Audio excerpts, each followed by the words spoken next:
Ada yang memberi pemikiran kepada Pak Armansyah, silakan sebagai bentuk umpan balik. Silakan Bapak, Ibu, silakan. Ada yang beri masukan? Nah, kalau tidak ada, siapa lagi? Setelah Pak Armansyah, makasih banyak Pak Armansyah. Terima kasih. SPI, Sarjana Perikanan ya? Iya Pak, Sarjana Perikanan. Ya. Sesuai dengan kualifikasi keilmuan. Jadi Bapak juga sudah menambah mengasah kemampuan teknis. Jadi mengasah kompetensi teknis. Kan kompetensi teknisnya Bapak di situ. Iya Pak. Jadi di satu sisi kita memberdayakan orang dengan niat mau membela negara, pada saat yang sama tanpa disadari kita mengasah kemampuan atau kompetensi teknis. Silakan yang lain. Saya apresiasi ini pikirannya Pak Armansyah ini. Sangat bagus, sangat bagus. Ayo yang lain silakan.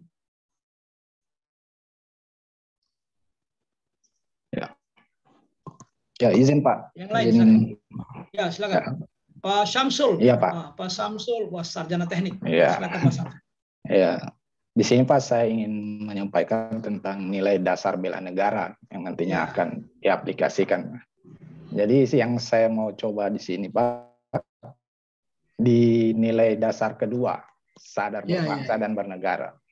Indikator disiplin dan bertanggung jawab terhadap tugas yang dibebankan. Ya, jadi di sini di lingkungan kerja saya ditugaskan sebagai pelayan masyarakat untuk pembuatan dokumen surat keterangan pemanfaatan ruang. Kebetulan saya di bidang penataan ruang, Pak. Ya. Jadi yang saya mau tanyakan, apakah aksi-aksi ini bisa konstan dari minggu pertama sama dengan minggu kedua, minggu ketiga sampai minggu keempat? Karena ini untuk penyelesaian dokumen ini dia paling hanya 1 minggu, Pak, untuk penyelesaiannya. Seperti penyelesaian dokumen apa itu? Surat keterangan pemanfaatan ruang. Pemanfaatan ruang. Maksudnya itu selesai 1 minggu apabila ada masyarakat yang mau mengurus itu? Ya, dari mulai permohonan sampai terbit suratnya, Pak. Kalau saya begini, mendingan bikin penyebar luasan, tata cara, pengusulan, itu surat apa tadi itu, pemanfaatan ruang itu. Tetapi desainnya harus berbasis elektronik. Anda bikin tutorialnya, baru sebarkan ke masyarakat. Saya kira besar manfaatnya. Ya. Jadi semacam sosialisasi atau penyebar luasan informasi tata cara pengurusan pemanfaatan ruang. Nah, minggu pertama mendesain bagaimana caranya bagus ini supaya tertarik, semacam tutorial ya. Saya kira di YouTube banyak itu. Nah, Anda nanti konekkan dengan YouTube, bagus sekali. Setelah itu Anda jelaskanlah di tutorial itu yang diperlukan dalam mengusulkan ini dilampiri dengan 1, 2, 3, 4. Nah, proses penyelesaiannya sekian hari karena melewati tahapan ini sampai ditandatangan oleh kepala dinas. Misalnya ya. Nah, setelah itu Anda tinggal datang di kantor untuk menjemputnya. Wah, ini sumbangan pemikirannya luar biasa ini. Itu saran saya. Tapi tergantung Pak Samsul, karena Pak Samsul yang tahu persis keadaan di BOL. Siap, Pak. Kalau 1 minggu itu ya berarti dituntut Anda menggunakan waktu-waktu yang tersisa itu. Nah, kalau yang tadi itu yang dibuat, kalau masih ada tersisa waktu 2 minggu lagi, tinggal monitoring. Monitoring. Itu bagus. Bila perlu, jangan dulu dipublisir kemana-mana. Tetapi yang sekarang ini karena eranya sudah era informasi, akan mudah menyebar kemana-mana ya. Karena saya khawatir nanti Pak Samsul malah kewalahan. Masyarakat sudah tahu, kewalahan melayaninya. Wih, bahaya ini. Jadi perlu juga difikirkan dampak selanjutnya. Sementara Pak Samsul dalam proses menyelesaikan tugas pokok, mengimplementasikan rancangan aktualisasi. Jangan nanti disebar minggu kedua, beramai-ramai orang datang mengurus itu. Akhirnya kewalahan. Bahkan bila perlu kalau menurut saya itu yang bagus untuk apa itu? Rancangan aktualisasi bagus. Terserahlah, terserah. Tapi kalau itu mau dibawa ke nilai-nilai bela negara juga tidak ada masalah. Tidak ada masalah.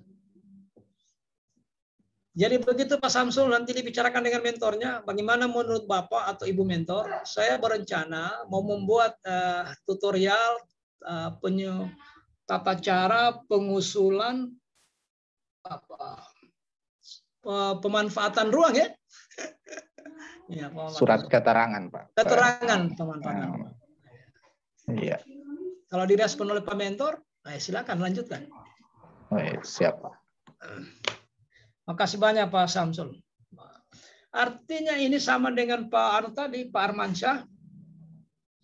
Kita sudah berbuat pada publik, kemudian kita sudah menerapkan nilai bela negara. Pada saat yang sama kita menambah kemampuan skill, kita menambah kemampuan kompetensi teknis. Karena itu tugasnya Pak Samsul sehari-hari.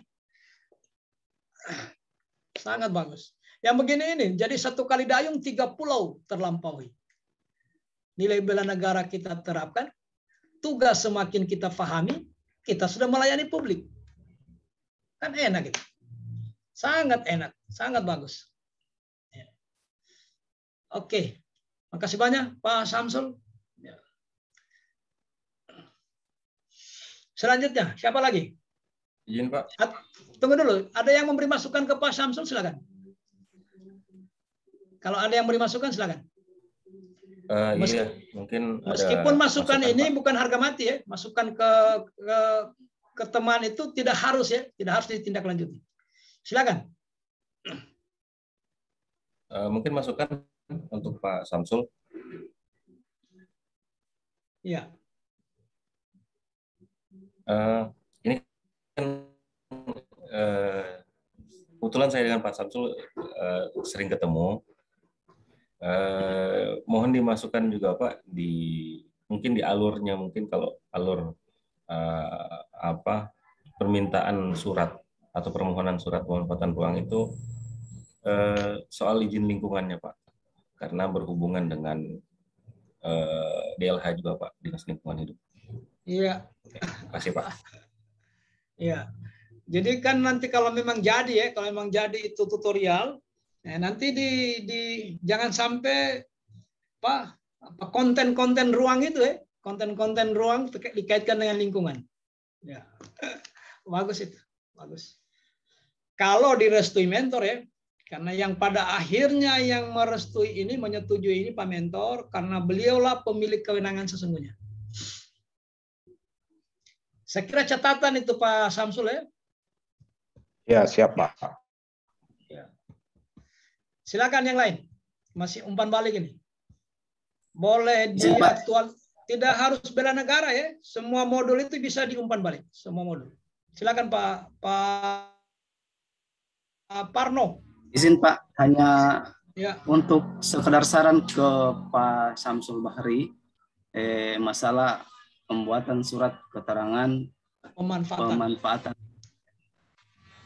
Kalau untuk saya, kita melihat kondisi sekarang Kabupaten Bol masih dalam pandemi COVID, menjaga agar tidak ada penumpukan masyarakat dalam pelayanan, bisa mungkin dibuatkan satu aplikasi yang memuat tentang pelayanan untuk pembuatan surat keterangan tersebut.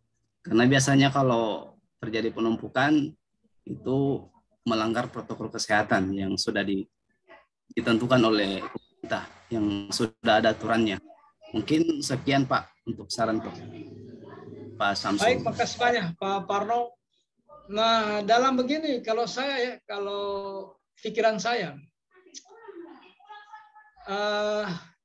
kalau mau buat aplikasinya berbasis web misalnya, atau berbasis apa, yang aplikasi itu bikin diaktualisasi. Jadi 2 jalan sekaligus. Ya, aplikasinya itu lain judulnya, optimalisasi pelayanan surat keterangan pemanfaatan ruang berbasis web, misalnya berbasis apalah, berbasis Android, berbasis IT, atau berbasis web, dan seterusnya, terserah Pak Samsul. Jadi ada dua kegiatan yang jalan berbarengan. Satu, penanaman nilai bela negara jalan. Yang kedua, rencana aktualisasi juga jalan. Tapi nanti pendalamannya di aktualisasi itu yang berbasis IT-nya itu. Kalau itu tergantung Pak Samsul. Kalau memang itu isu yang mau diselesaikan. Nah, dalam jangka pendek Pak Samsul yang 30 hari ini jangan sampai lebih dari satu kelurahan. Nanti kewalahan itu. Batasi dulu satu kelurahan, di Leok saja.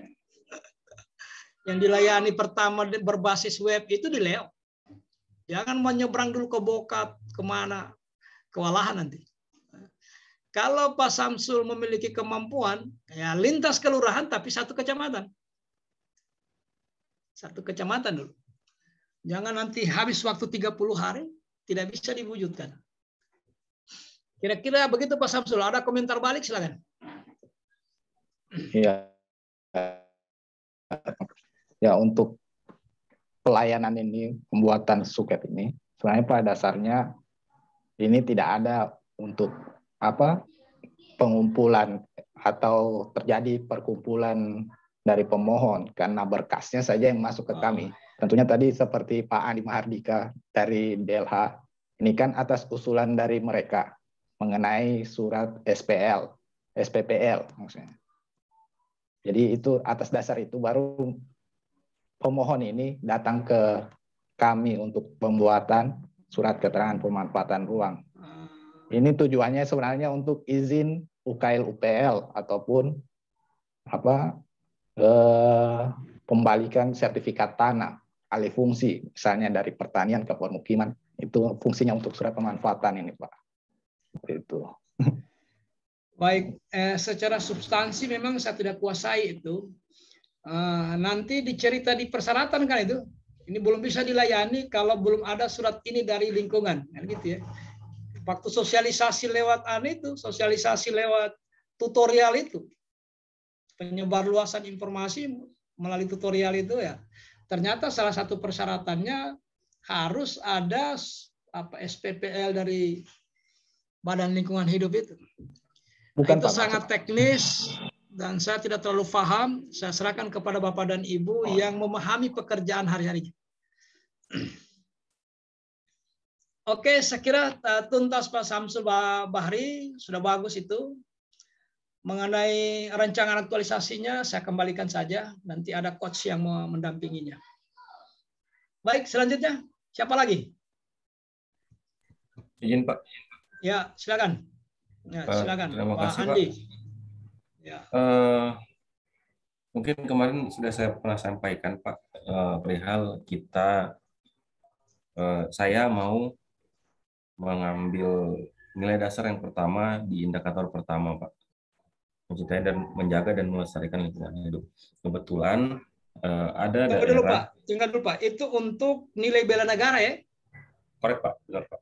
Ya, silakan. Saya rencananya mau merehabilitasi atau mungkin penghijauan dalam skala kecil. Dalam skala kecil perihal rehabilitasi mangrove di satu kelurahan yang terdekat di sini. Saya teringat soal itu karena Pak Kepala Dinas pernah sampaikan, coba nanti tahun depan atau tahun-tahun berikutnya, coba rehabilitasi mangrove yang ada di sekitaran kita. Di Leok 1 ini sampai di Kelurahan Buol itu masih banyak spot-spot kosong yang perlu direhab atau perlu disisip. Nah, dari situ saya mungkin tidak sampai puluhan ribu atau ribuan bibit yang bisa saya tanam. Kira-kira menurut Bapak teknisnya seperti apa? Karena saya rencananya mau mungkin kumpulkan orang, apakah dibolehkan. Kemudian ada beberapa orang yang saya minta untuk bergabung atau minta untuk berpartisipasi. Apakah diperbolehkan seperti itu, Pak? Ya. Jadi baik, sayang suaranya Pak Andi ini tidak tertangkap sempurna ya, tapi ujung-ujungnya saya tangkap tadi. Urusannya ini terkait dengan berkerumun. Berkerumun kan, karena melibatkan banyak orang. Nah, tinggal disiasati. Minggu pertama libatkan, jangan satu kaligus turun 1.000. Dalam batas-batas terkendali, apalagi ini kan cuma sebenarnya bukan mangrove-nya yang menjadi sasaran. Mangrove-nya, tetapi bagaimana kita membangun cinta tanah air melalui pelestarian lingkungan. Nah, makanya tidak perlu ribuan. Kalau saya ya, apalagi ini kan cuma kegiatan pendamping. Nah, khawatir kalau sudah menanam ribuan pasti melibatkan orang banyak. Walaupun kita pisah-pisah per minggu, tetap menimbulkan kesan kerumunan. Itu satu, prokes ya. Walaupun kita paham sekarang ini antara satu kabupaten dengan yang lain levelnya sudah beda. Ada yang masih level 3, ada yang sudah level 2. Tentu keketatan prokesnya sudah berbeda. Nah, kalau untuk menghindari itu, karena COVID ini juga tidak bisa kita prediksi ya, apakah nanti pada saat implementasi dia sudah masuk level 1 atau justru naik. Nah, kalau naik kan tambah ketat. Dari level 2 ke 3 tambah ketat itu. Apalagi 3 ke 4. Nah, makanya saran saya itu yang pertama puluhan pohon saja. Jadi yang terlibat itu kalau kita mau 3 kali menanam, jadi kegiatannya 3 aksi itu 3 kali menanam saja. Tidak usah dipagar. Jadi minggu pertama menyiapkan bibit, minggu kedua menghubungi orang, stakeholder yang terlibat, Karang Taruna atau apa.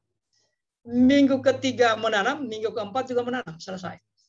Nah, menanamnya batasi, jangan sampai menimbulkan kerumunan-kerumunan. Itu kalau diminta saran dari saya. Nanti dibubarkan orang nanti, Pak. Orang lagi prihatin, kita justru melakukan aktivitas bertentangan dengan kehendak orang banyak. Jadi begitu ya. Jadi puluhan pohon saja. Kalau 50 pohon itu terhitung banyak. Menurut saya ya. Makanya orang digerakkan itu tidak perlu banyak. Kecuali nanti Bapak dan Ibu, mukal Pak Andi ini menaikkan itu kegiatan menjadi kegiatan aktualisasi. Nah, itu kan lebih permanen itu pekerjaannya. Karena diseminarkan. Dan itu juga menarik. Jadi isunya rendahnya partisipasi masyarakat dalam menjaga lingkungan mangrove. Solusinya membangun partisipasi. Itulah inovasinya.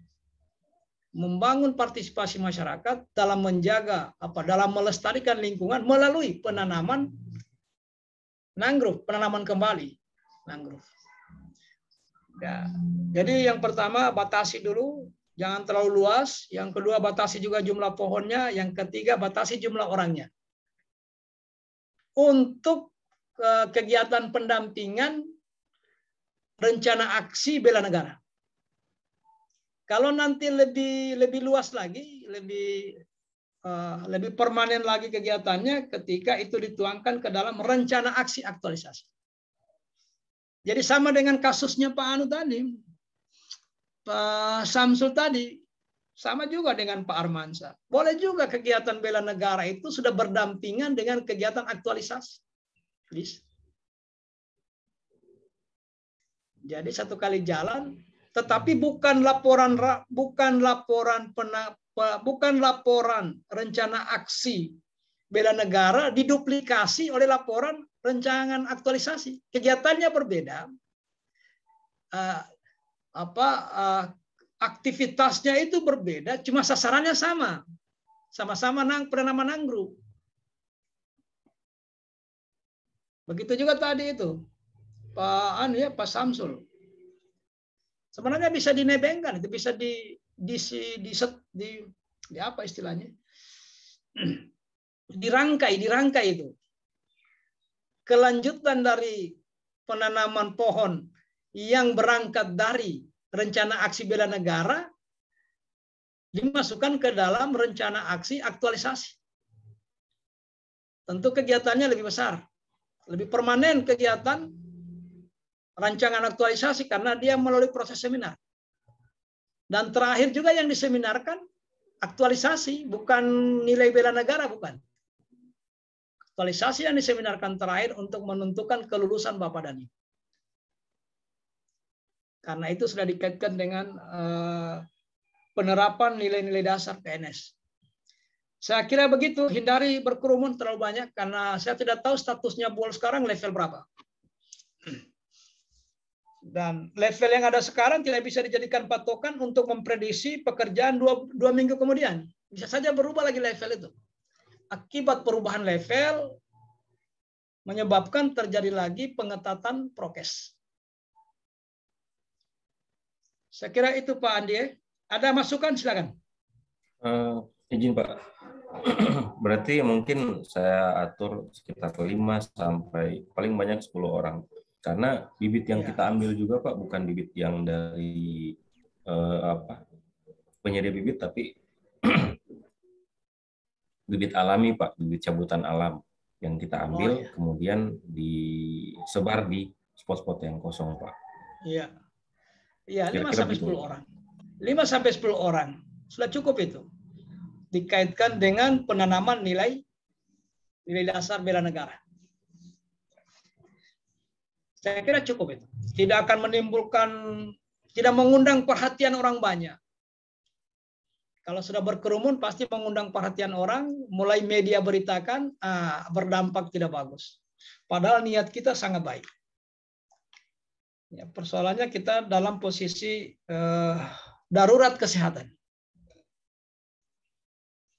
Ada masukan untuk Pak Andi, silakan. Ada? Nah, kalau tidak ada, silakan yang lain untuk umpan baliknya. Ya, yang sudah selesai ini 3 ya. Pak Arman Syah, Syamsul, 4. Pak Parno dengan Pak Andi. Masih ada 6 orang, silakan. Izin Pak. Ya, Ibu Syarifah. Ya. Kalau yang saya angkat ini mengenai isu-isu yang ada di sekolah. Tunggu dulu Ibu, ini bela negara atau aktualisasi? Aktualisasi. Oh ya, silakan. Kan kalau yang pertama itu ada kurangnya akses internet sehingga menyulitkan untuk belajar secara daring atau pembelajaran jarak jauh. Sekolahnya Ibu, Terus yang kedua, sekolahnya Ibu di kota Buolnya? Di desa, Pak. Di desa, di kecamatan apa? Kecamatan Wokat, Desa Kantanan. Kebetulan di sana jaringannya kurang bagus ya. Oke, isu kedua. Terus, yang kedua itu belum optimal hasil belajar siswa di masa pandemi. Yang ketiga, tunggu dulu. Tunggu dulu. Ibu guru SD apa SMP? Guru SD, Pak. Oh, SD. Berarti kalau SD itu tidak perlu di spek mata pelajarannya ya? Iya. Ya, oke. Karena guru kelas. Iya, Pak. Ya, lanjut. Terus yang ketiga, belum optimalnya sarana dan prasarana yang dapat digunakan siswa dalam pembelajaran jarak jauh. Iya.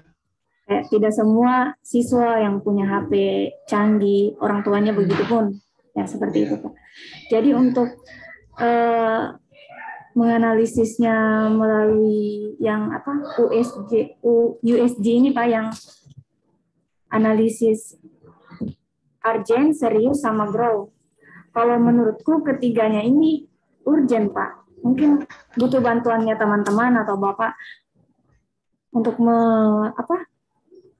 memilih yang paling urgent seperti itu. Ya. Boleh jadi semua sama urgennya. Kan tapi masih ada indikator lain. Masih ada indikator serius. Serius. Tidak mungkin, kalau mungkin sama juga kan masih ada lagi satu indikator. Growth. Nah, tidak mungkin sama.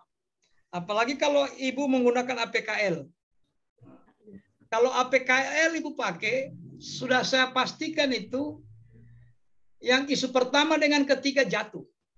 Tidak bisa Ibu tindak lanjuti. Nggak bisa itu. Pasti nilainya sangat rendah di L. Kalau APKL. Iya, Pak. Pasti. Yang lolos itu isu kedua. Dilihat dari segi layak ditindaklanjuti atau tidak. Karena tidak mungkin ibu memaksimalkan signal. Nggak mungkin. Tidak mungkin ibu membelikan HP itu orang tua murid. Nggak mungkin. Yang paling mungkin isu kedua. Kalau di APKL. Apa isu kedua tadi? Belum optimal hasil belajar siswa. Ya, itu. Nanti ditelusuri apa sebabnya. Bawa dia ke tulang ikan. Fishbone, iya. Nanti di sana baru ketahuan apa penyebabnya. Nah, menemukan penyebab itu bukan juga menurut perasaannya ibu. Menurut teman-teman guru yang ada di lokasi di Bokat itu. Jadi diskusinya dengan teman sejawat. Guru-guru di sekolahnya ibu di SD berapa itu? SD 4 Bokat. Ya, itu. Untuk menelusuri sebab. Nah, setelah itu munculkan gagasan, kalau bisa gagasan, kalau misalnya penyebabnya 3, menyentuh minimal 2 penyebab. Gagasannya. Sehingga selesai masalahnya. Meskipun tidak semua penyebab tersentuh. Kalau penyebabnya 4 atau 5, usahakan 3 yang tersentuh dengan inovasi yang ada. Karena yang mau diselesaikan ini bukan rendahnya nilai siswa, bukan. Penyebab rendahnya. Itu yang mau diintervensi. Jadi mudah-mudahan penyebabnya itu satu kali inovasi dibuat menyentuh semua penyebab. Kalau tidak, pastikan dia dominan. Dominan artinya kalau 4 penyebabnya, 3 yang tersentuh. Sehingga ada kemungkinan berubah keadaan itu. Jadi begitu Ibu ya. Jadi nanti begini, isu yang 3 tadi coba APKL dulu. Kalau banyak nilainya sama, misalnya ada 2 isu nilainya sama, nilai akhirnya. Lapis lagi dengan USG.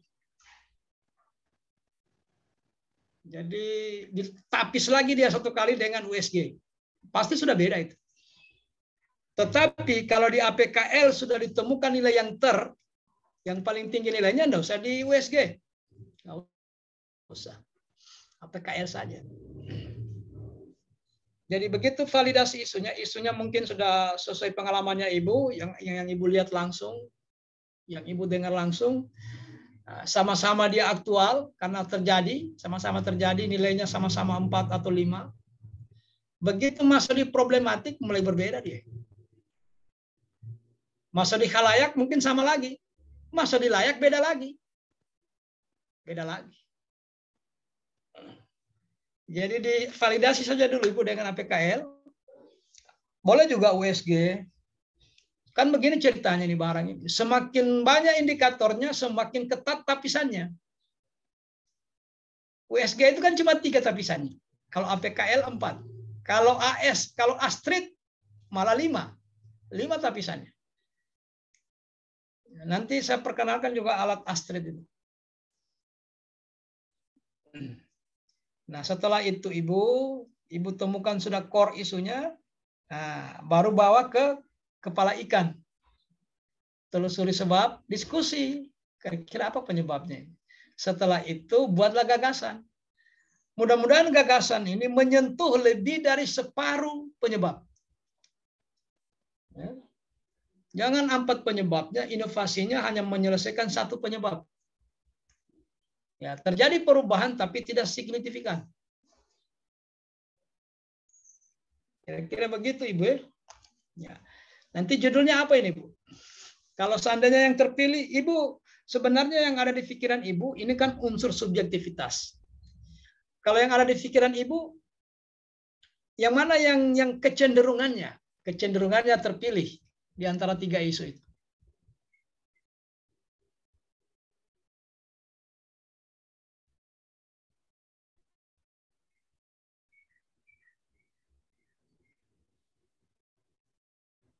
Ibu?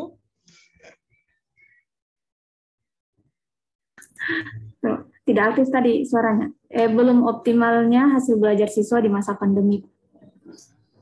Dalam rangka mengoptimalkan gagasannya Ibu apa?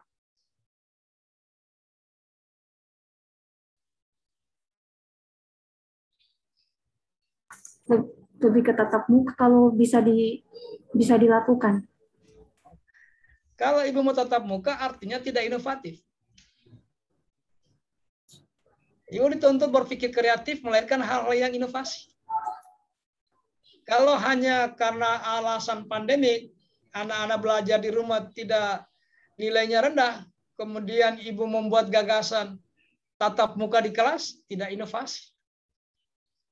Jadi ini berlaku untuk semua orang ya. Bukan hanya untuk Ibu Saripah. Semua orang begitu harus berpikirnya kreatif dan inovatif. Temukan cara lain yang inovatif. Kalau tatap muka itu kan sudah tahun 70-an sudah kita lakukan sampai sekarang. Jadi tidak ada yang baru di situ. Tidak ada yang baru. Coba temukan hal-hal yang baru. Apa kira-kira? Sekarang kenyataan di lapangan 2 tahun terakhir nilai belajarnya anak-anak menurun karena pandemi. Nah, sekarang ada upaya kita untuk membangkitkan kembali nilai atau menaikkan atau meningkatkan atau mengoptimalkan nilainya anak-anak siswa dengan cara yang inovatif. Kira-kira apa yang inovatif? Nah, itu PR buat ibu. Kalau hanya mengembalikan dia ke kelas, tidak tahu lah, tergantung kosnya nanti. Andaikan saya kosnya, saya harus sudah pastikan hari ini bahwa itu tidak inovatif. Gitu ya. Nah, berpikir kreatif melahirkan hal-hal yang inovatif itu yang berat. Kalau yang pembicara yang ketiga tadi itu rata-rata sudah mengarah ke inovasi itu. Inovasinya Pak Andi melalui itu forum-forum masyarakat tadi itu partisipasi. Jadi dia lebih terkontrol partisipasinya. Itu saya anggap sudah masuk ke arah-arah inovasi. Kalau Pak Parno, siapa Samsul, kalau memang berbasis web, sudah jelas. Kalau Pak Armansyah tadi itu memperkenalkan alat baru itu yang inovatif. Mungkin beliau dapat di YouTube atau di mana, tinggal dimodifikasi sedikit, disesuaikan dengan kondisi yang ada di tambaknya, di wilayah kerjanya Pak Armansyah. Karena cara penangkapannya itu sudah menunjukkan bahwa ada ide gagasan yang baru. Kira-kira begitu. Jadi semua orang harus berpikir kreatif. Kalau kembali ke kelas itu tetap konvensional. Cara-cara lama yang sudah kita lakukan.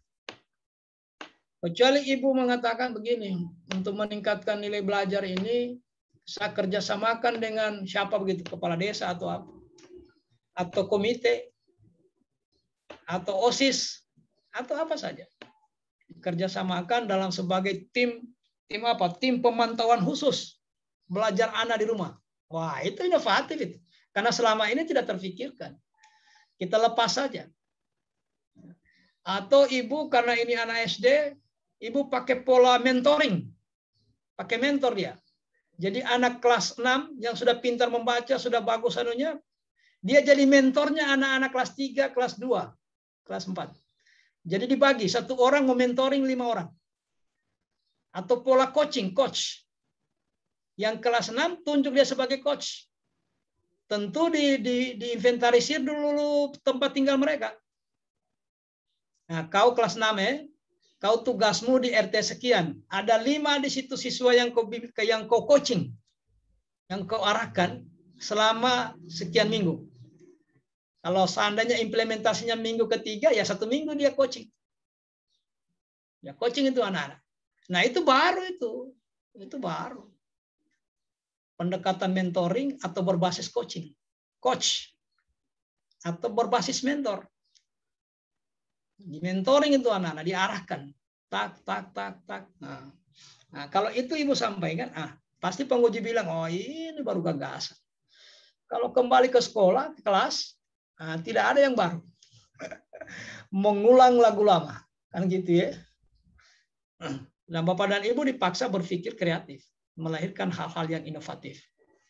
Saya kira itu Ibu ya. Isunya sudah mulai valid. Walaupun itu masih subjektif. Masih didiskusikan dengan teman-teman guru. Dan saya yakin kalau menggunakan APKL, yang terpilih itu yang kedua. Pasti itu. Asal benar diskusinya. Keyakinan saya yang terpilih kedua. Karena dua isu pertama dan ketiga jatuh di L. Nilainya sangat rendah. Mungkin tinggal nilai 1 itu di L. Karena tidak mungkin ibu mempengaruhi Telkom untuk memperbaiki signal di Kecamatan Bokat itu. Tidak mungkin. Tidak mungkin juga ibu yang isu ketiga tadi itu sarana prasarana. Tidak mungkin ibu dalam sekian bulan mau membeli meja, membeli laptop, membeli HP, nggak mungkin. Baru dibagi-bagi ke orang tua siswa atau siswanya. Tidak, sulit terjadi. Nah, yang mungkin itu ya itu peningkatan hasil belajar dengan cara yang inovasi. Nah, yang cara yang inovasi itu yang ibu pikirkan. Apa kira-kira ini? Apa saya kerjasamakan dengan aparat kelurahan? Atau saya bentuk forum khusus orang tua, atau saya kerjasamakan dengan komite, atau dengan OSIS, atau dengan pola mentoring, atau dengan pola coaching, atau ada gagasan-gagasan yang lebih kreatif lagi. Silakan. Jadi salah satu tujuan LASAR ini membawa CPNS untuk bisa berpikir kreatif dan inovatif. Kita mau lihat. Memberi saran, Pak. Ya. Ya. Begini, Fatma, apa sarannya? untuk misalnya kan mengoptimalkan hasil pembelajaran siswa untuk sekolah yang jaringannya tidak memungkinkan, bisa ibu buat apa kelompok belajar kan Bu.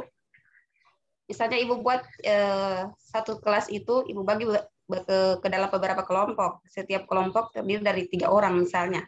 Nah, kalau yang pembelajaran saat ini kan kebanyakan cuma bagi modul. Nah, itu tidak optimal untuk hasil belajar. Makanya ibu buat kelompok. Nah, pembelajarannya ibu buat bagaimana bisa medianya itu yang menarik, yang interaktif supaya anak-anak tidak bosan belajar. Kalau ibu sudah kasih media yang interaktif, otomatis kemauan siswa untuk belajar bisa. Dan juga jangan menghindari kerumunan, bisa 2-3 orang saja. Saya rasa itu tidak melanggar prokes. Mungkin ya. Begitu. Saya kira itu masukan ya, jadi catatan. Nah, pertanyaan saya, kalau kelompok belajar itu barang baru atau barang lama? Coba dipikirkan.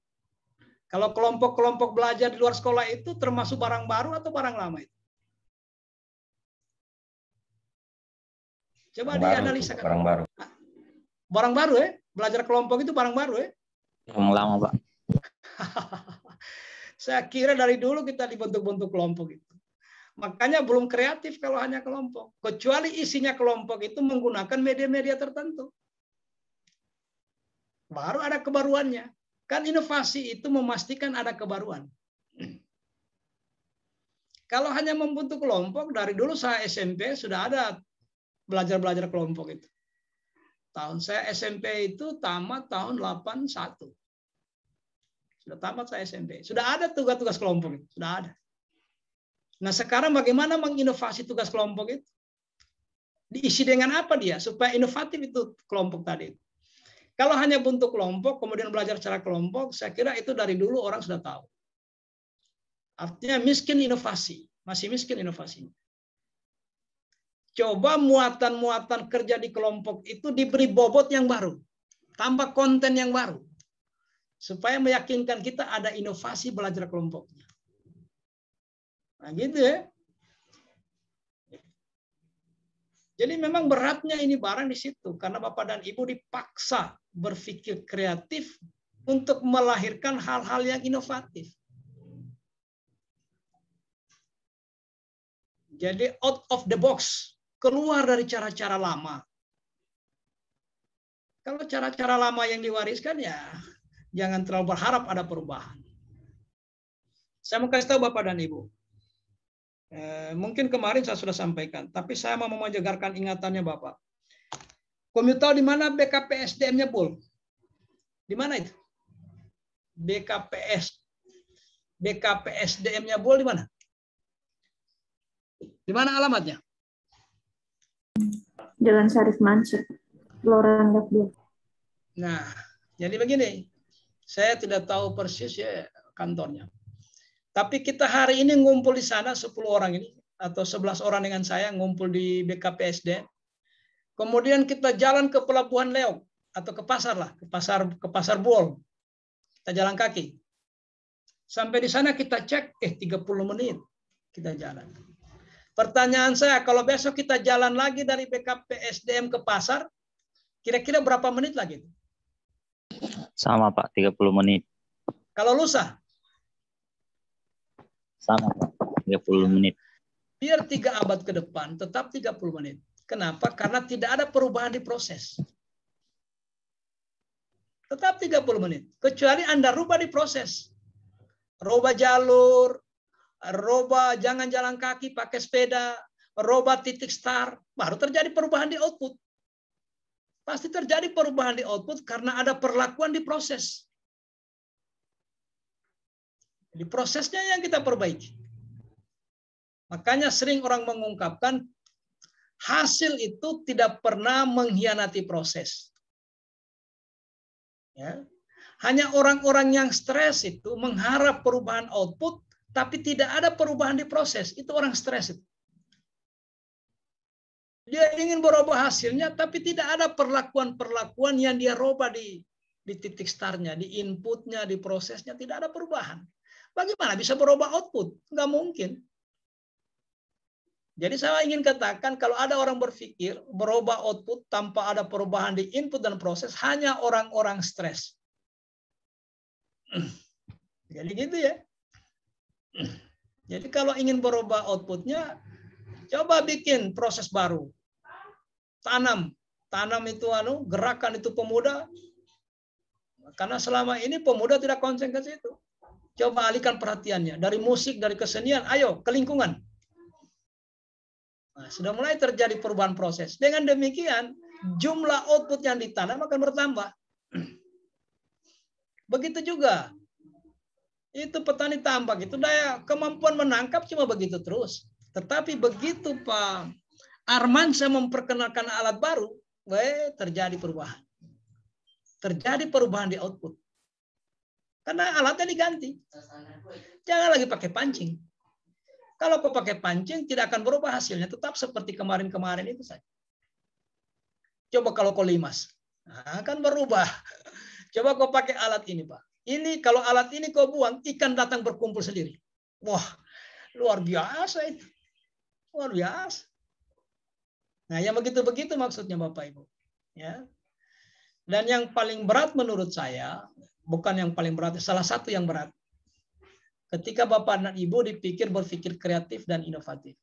Keluar dari cara-cara lama.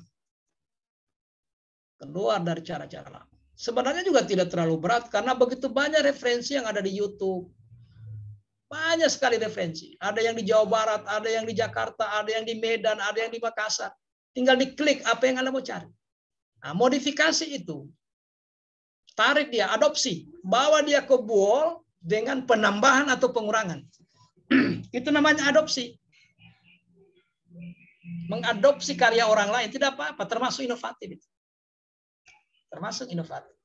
Begitu banyak model-model pembelajaran itu, medianya banyak, metodenya banyak sekali menyebar di YouTube, di mana kita cari. Banyak sekali.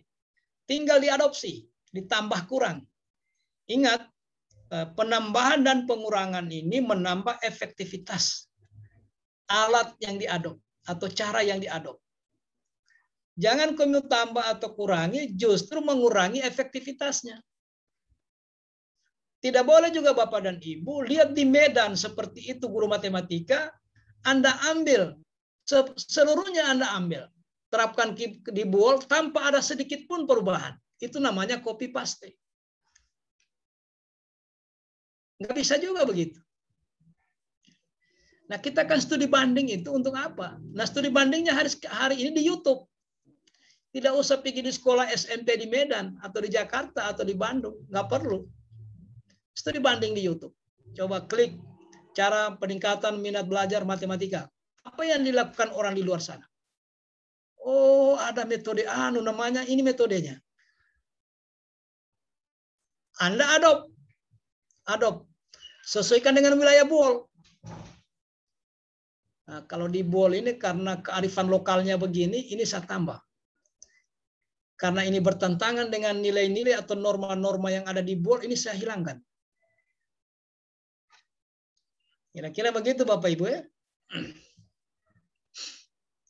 Saya kira Ibu Syarifah, Ibu Fatma, masih ada 3 orang lagi. Silakan. Siapa lagi? Ini yang membuka ini Pak Julharfandi. Silakan Pak Julharfandi. Ya, Pak. Terima kasih Pak. Ya, saya berkaitan dengan rancangan aktualisasi Pak APKL. Oh iya. Ya. Semalam saya sudah coba buat Pak. Mau di stop share, mau di share screen, silakan. Oh iya. Kalau mau di share screen juga boleh. Silakan kalau mau di share.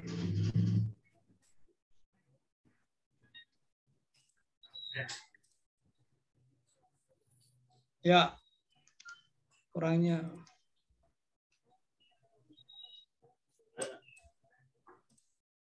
Kurangnya prasarana jalan pertanian, kurangnya prasarana irigasi teknis, kurangnya prasarana.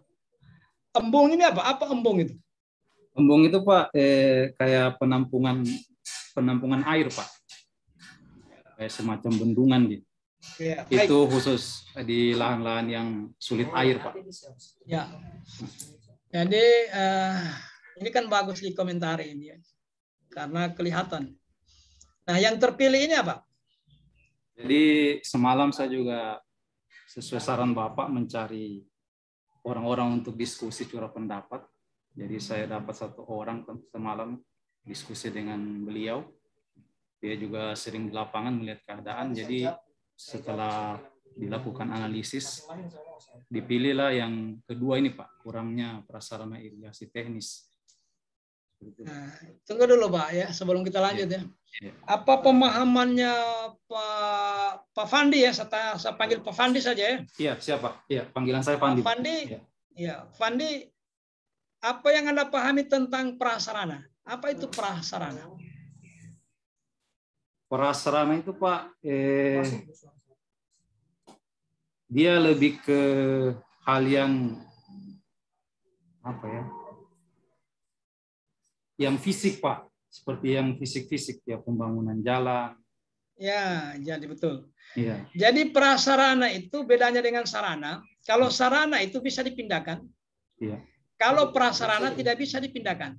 Jalan, irigasi, jembatan. Iya. Nah, pertanyaannya ini kurangnya. Berarti nanti hasil akhirnya terjadi penambahan atau peningkatan. Iya. Jadi Anda menambah atau meningkatkan. Jadi begitu Anda merumuskan isu, ada 2 hal yang harus diingat di situ, Pak. Begitu Anda merumuskan isu, ada 2 hal yang harus diantisipasi. 1, alat analisis, alat evaluasinya. Nanti dievaluasi dengan apa nanti ini? Yang kedua, yang harus Anda pikirkan segera ketika Anda huruf L-nya ini. Coba lihat huruf L-nya ini. Layak kira-kira ditindaklanjuti dalam waktu 30 hari. Terjadi penambahan sarana atau ya, bukan sarana. Kalau sarana masih mendingan. Kalau sarana itu kan laptop, motor, apa saja yang bisa dipindah-pindah, meja bisa dikasih pindah. Tapi kalau prasarana itu artinya bangunan yang tetap tambah. Kalau kurangnya pasti solusinya nambah. Solusinya nambah. Karena itu yang akan dievaluasi. Nah, kira-kira mungkin nggak? Mungkin. Kalau mungkin ya silakan coba dijelaskan dulu. Karena itu yang terpilih. Iya Pak. Itu yang semalam saya bingung itu masalah layaknya itu Pak L. Saya bingung kan menjelaskan sama teman saya. Nanti tadi pas pagi-pagi Bapak jelaskan ulang. Oh, karena kemarin video pembelajaran yang kemarin itu Pak, karena jaringan, jadi pas Bapak menjelaskan L itu saya tidak tangkap Pak. Saya nonton ulang videonya itu jadi saya tidak tangkap. Sangat tidak layak, sangat tidak layak. Tidak mungkin ditindaklanjuti karena ini prasarana. Yang bisa diperbaiki itu sistem. Sistem itu cara atau prosedur yang digunakan selama ini. Yang kedua dari sisi penyelenggara, mungkin kinerja kita yang keliru. Itu yang perlu diperbaiki. Mungkin juga dari sisi penerima manfaat. Kayak tadi rendahnya kemampuan siswa, rendahnya nilai siswa itu kita melihatnya dari sisi penerima manfaat.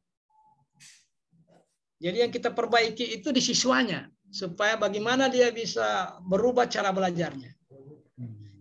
Nah, kalau nanti divalidasi kembali, Bapak ya, divalidasi kembali.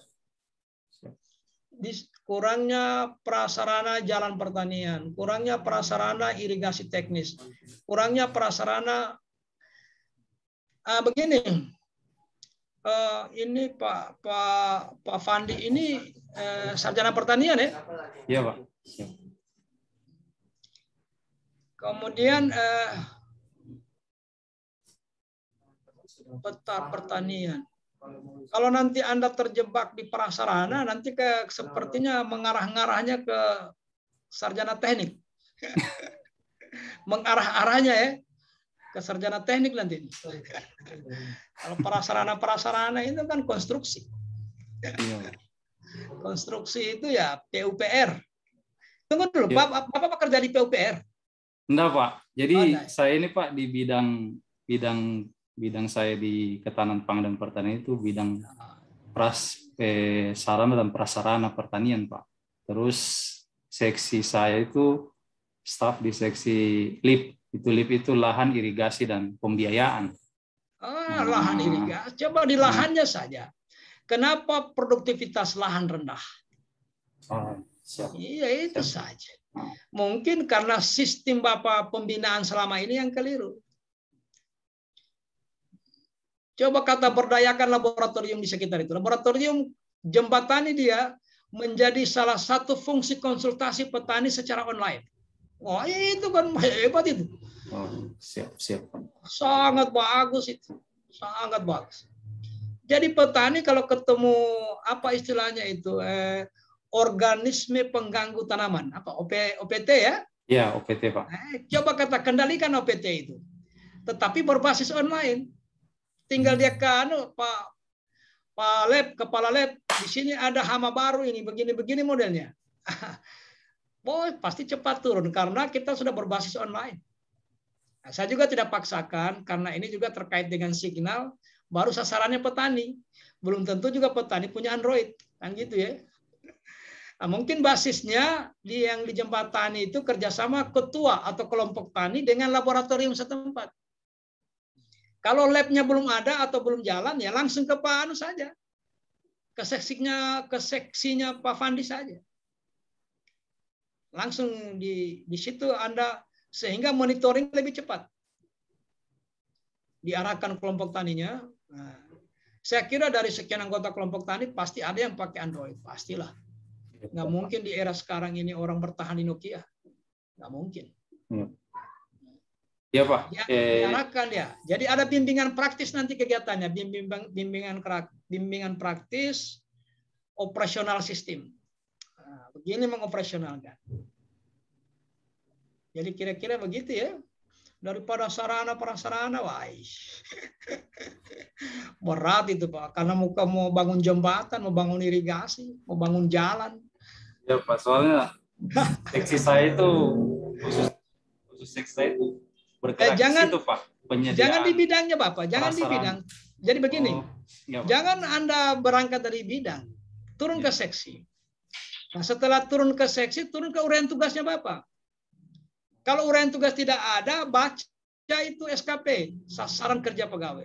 Kalau itu juga belum ada, silakan diingat apa yang disuruh selama ini.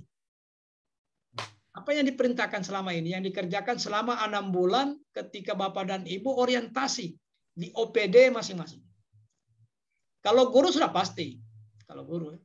Yang di OPD ini tergantung penugasannya. Saya paling sering Pak disuruh mengontrol irigasi.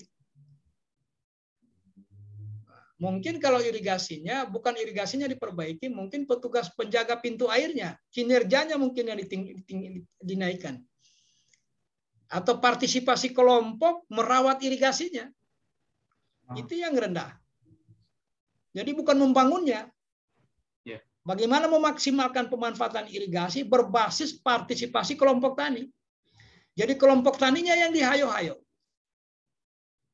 dalam waktu 60 hari. Kalau seandainya waktunya 6 tahun, nah ini diperbaiki. Jalan kita aspal. Kan begitu ya. Jembatan kita perbaiki. Irigasi kita rehab. Kalau waktunya 6 tahun. Tapi kalau waktunya 30 hari, kalang kabut, Bapak. Karena akan dievaluasi. Ini kan pasti melahirkan judul optimalisasi ini. Iya, Pak. Kalau kurangnya, berarti kita ditantang untuk meningkatkan. Tantangannya sih. Berarti lahirlah judul optimalisasi atau peningkatan. Nah, sudah terbayang. Mungkin kalau ini prasarana embung ini mungkin bisa. Bisa ya.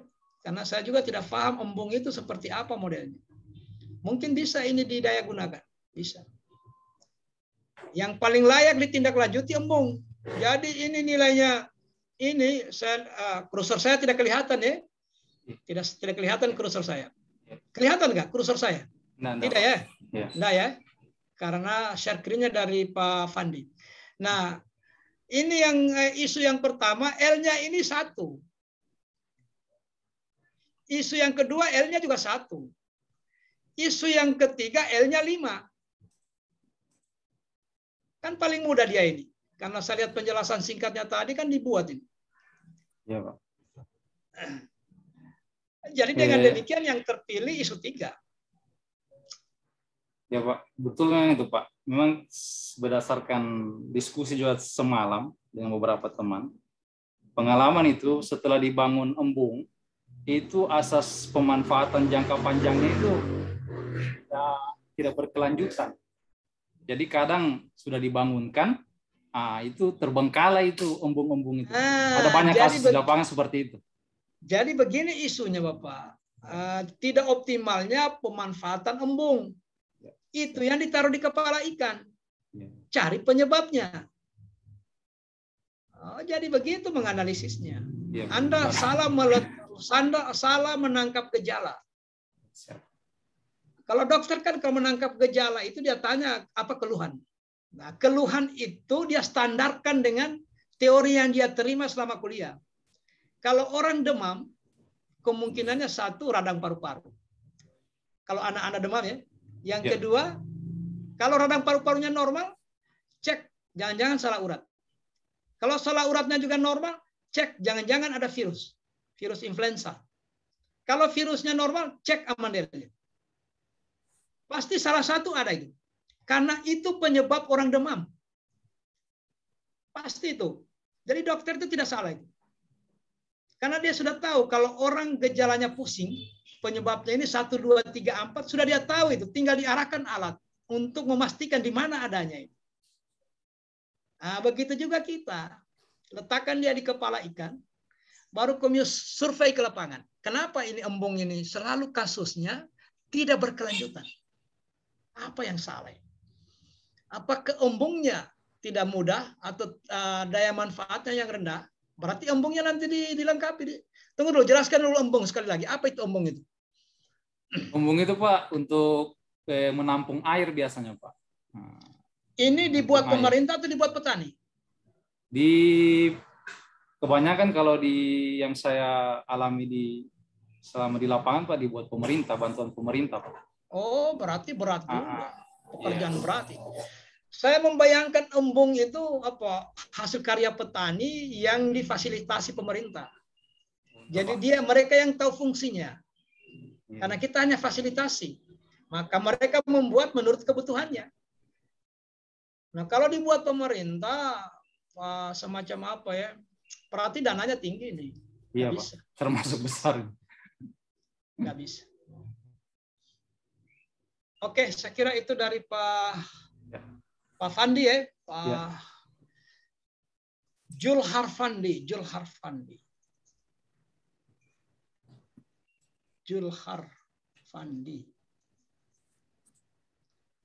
Oke, masih ada yang lain silakan.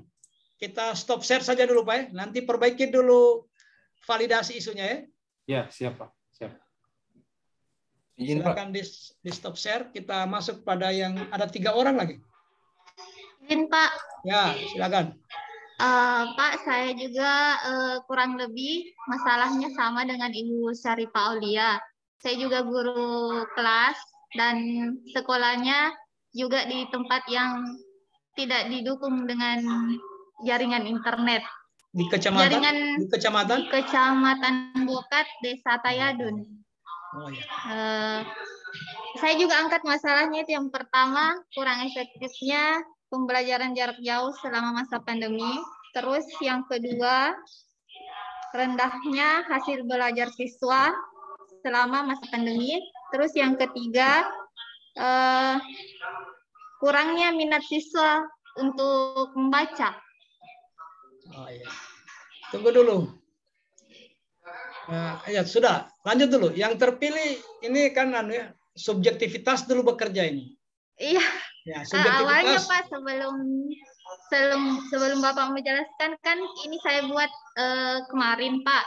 Sebelum Bapak jelaskan yang cara cara penskorannya. Jadi saya anggap yang paling boleh di-share script. Bisa di-share. Tunggu Pak. Nah, kalau tidak bisa nggak usah, dijelaskan saja. Oh iya Pak, awalnya kan saya ambil itu yang paling urgent itu yang masalah jaringan, tapi ternyata sudah tadi dijelaskan sama Ibu Syarifah Aulia bahwa itu tidak menjadi sesuatu yang bisa langsung solusinya terselesaikan. Jadi kemungkinan, tapi saya belum ini juga Pak, belum diskusi dengan teman-teman yang ada di sekolah. Ya. Jadi saya juga ini masih bingung Pak antara yang pertama atau yang kedua atau yang ketiga karena semua juga harus, maksudnya semua hal harus dibaca. Jadi menurut saya yang motivasi membacanya itu juga perlu ditingkatkan. Kalau seandainya kita berandai-andai. Coba pastikan satu yang kita bawa ke kepala ikan. Kira-kira kecenderungannya kemana?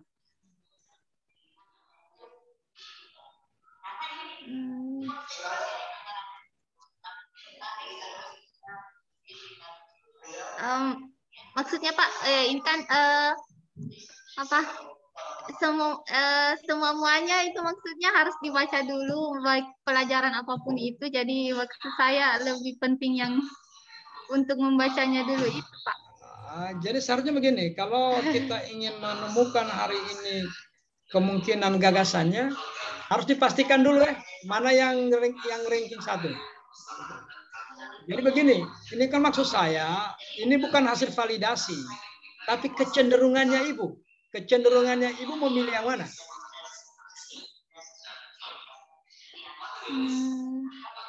Rendahnya apa? Rendahnya hasil belajar siswa, Pak. Hasil belajar siswa.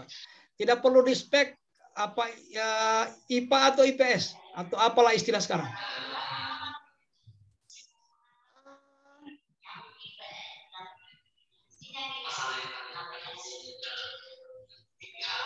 Sekarang Pak kan pelajaran di ini kan sudah per tema. Ya, di spek ke tema dia. Ya, Pak. Hasil belajar itu yang rendah itu di tema apa?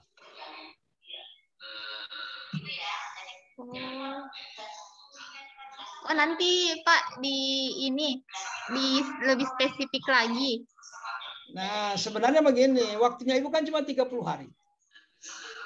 Tidak mungkin langsung mendongkrak semua siswa. Nggak mungkin. Harus di spek dia. Kalau tidak di spek per tema, dia spek per kelas tinggi dan rendah. Nah harusnya yang diintervensi yang tinggi. Kalau yang kelas rendah ya wajar. Tapi kalau yang kelas tinggi rendah hasil belajarnya itu lampu kuning itu. Lampu kuning itu karena orang sudah mau lulus, kemampuan belajarnya, hasil belajarnya rendah. Nah, itu yang perlu diintervensi. Jadi perlu di spek ya. Di spek dia. Entah itu spek menurut tema pembelajaran. Kalau dulu kan IPS, IPA. Kalau dulu sekarang tidak tahu apa temanya. Coba di spek ke tema apa yang rendah. Lihat kembali itu apa hasil dokumentasi hasil belajarnya semester terakhir sebelum COVID.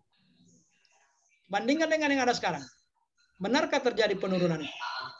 Kalau terjadi penurunan, di tema yang mana yang menurun? Yang signifikan penurunan. Jadi isu ini Bapak Ibu, tidak bisa hanya sekedar isu tanpa di backup oleh fakta atau data. Harus ada backup datanya. Jangan Anda mengatakan rendahnya, tidak efektifnya. Nah, pertanyaan penguji, apa ukurannya Anda mengatakan efektif atau tidak efektif? Kan gitu ya. Contoh soalnya begini. Kebetulan saya pegang spidol. Coba lihat ini. Spidol ini panjang atau pendek? Coba kita lihat. Panjang atau pendek ini? Siapa yang bisa jawab? Spidol yang saya angkat ini panjang atau pendek? Izin Pak, tinggal. Kalau menurut saya tidak bisa kita menentukan dia panjang dan pendek karena tidak ada pembandingnya, Pak. Wah, itu maksud saya tadi itu. Kecuali saya bandingkan dengan korek atau macis ini, mana yang saya berani mengatakan bahwa spidol ini lebih panjang dari macis karena ada pembandingnya ya. Ada pembandingnya. Oke? Nah, begitu juga tadi itu Anda mengatakan rendahnya hasil belajar, apa pembandingnya? Anda bandingkan dengan apa itu? Tentu dibandingkan sebelum COVID. Sebelum pandemi. Nah, makanya dilihat rapor dulu itu. Begitu juga itu isunya Pak Jul Harfandi itu. Harus ada faktanya Bapak. Harus ada backup data. Backup datanya itu tidak harus dikelola pakai tabel, tidak usah. Anda pengamatan Anda terjadi penurunan, misalnya terjadi penurunan produksi padi atau produksi budidaya tambak. Nah, pembandingnya itu ke mana Anda mengatakan terjadi penurunan itu? Oh, dengan tahun lalu, Pak. Tahun lalu itu, Pak, periode yang sama, kita sudah panen itu di tambak itu sekian ton. Nah, hari ini periode yang sama cuma sekian. Kemarin 10 ton, ini 3 pun tidak sampai. Maka berani saya mengatakan rendahnya atau menurunnya. Karena ada pembandingnya yang disebut Ibu Saripah tadi. Ada pembandingnya. Jadi gitu ya. Nah, Pak, kalau seandainya saya tidak ada datanya, tidak apa-apa dengan catatan nilainya rendah. Makanya nanti ada yang masuk 10 besar, ada yang tidak masuk. Kenapa ya? Karena itu sama-sama punya isu, tapi yang lain di backup oleh data, yang lain hanya statement saja. Rendahnya, kurangnya, belum efektifnya, belum adanya, rumitnya, tapi hanya statement-statement. Tidak ada dalam dokumennya fakta yang mendukung statement itu. Makanya beda nilainya. Makanya kadang orang jadi kayak protes di luar. Pak, kenapa si A itu masuk 10 besar, si B tidak? Padahal kalau di forum si B itu lebih aktif. Iya, di forum. Tapi di dokumen laporannya yang amburadul. Kenapa amburadul? Pertama, dia bikin statement rendahnya. Tapi begitu dicek, tidak ada datanya. Yang kedua, azas manfaat. Yang ketiga, validasi isu. Enggak nyambung itu validasinya itu dengan judulnya itu. Lain isu yang ditemukan, lain gagasan yang dikemukakan. Tidak sama persis, lain yang gatal, lain dia garuk. Kan penguji melihatnya di dokumen, karena sehari atau 1 kali 24 jam sebelum seminar, dokumen yang mau diseminarkan itu sudah berada di tangan penguji. Nah, mulai dia baca malamnya. Dia sudah lihat dengan pengalaman menguji selama ini, satu dokumen paling 10 menit saja dia cek. Yang penting-penting. Nah, ini tidak ada, ini tidak ada, ini tidak ada. Maka terjadilah komentar miring di luar. Kalau menurut saya, seharusnya Ibu Musdalifah itu yang masuk 3 besar. Kenapa? Bukan dia ya. Kenapa si Anu itu yang diam-diam selama ini justru dia masuk 10 besar. Nah, ternyata perbedaannya di dokumen. Bukan di kemampuan di forum. Bukan. Pembuktian terakhir kan di dokumen karena penguji yang menilai. Gitu ya. Makanya salah satu syaratnya ketika Bapak dan Ibu berani mengatakan rendahnya, kurangnya, belum efektifnya, mana fakta yang mendukung statement itu? Anda cantumkan di mana itu? Oke, karena Ibu juga tidak berani, Ibu siapa tadi ya? Ibu Salvia tidak berani memutuskan satu yang dominan, ya nggak bisa kita telusuri. Nggak bisa kita telusuri. Harus ada satu dulu yang valid, yang menjadi core isu, baru bisa kita bawa ke kepala ikan, baru kita coba telusuri penyebab. Begitu ya, harus ada keputusan. Oke. Jadi sekali lagi ketika Bapak dan Ibu mencantumkan isu, maka yang ada di pikirannya Ibu paling sedikit dua. Satu gagasan, yang ketiga alat evaluasi. Mau dievaluasi dengan apa nanti untuk membuktikan bahwa terjadi peningkatan? Karena judulnya peningkatan. Mau dievaluasi dengan apa nanti? Jadi begitu isu masuk, valid, langsung berpikir, apa gagasannya ya? Problem solving. Apa gagasannya kira-kira?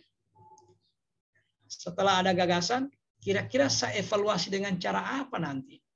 Supaya meyakinkan penguji bahwa gagasan saya efektif menyelesaikan isu.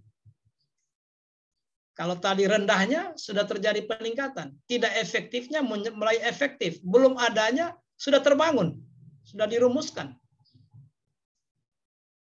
Saya kira gitu ya. Baik, masih ada dua orang. Masih ada dua orang. Silakan. Siapa lagi yang dua ini? Atau saya yang salah tulis?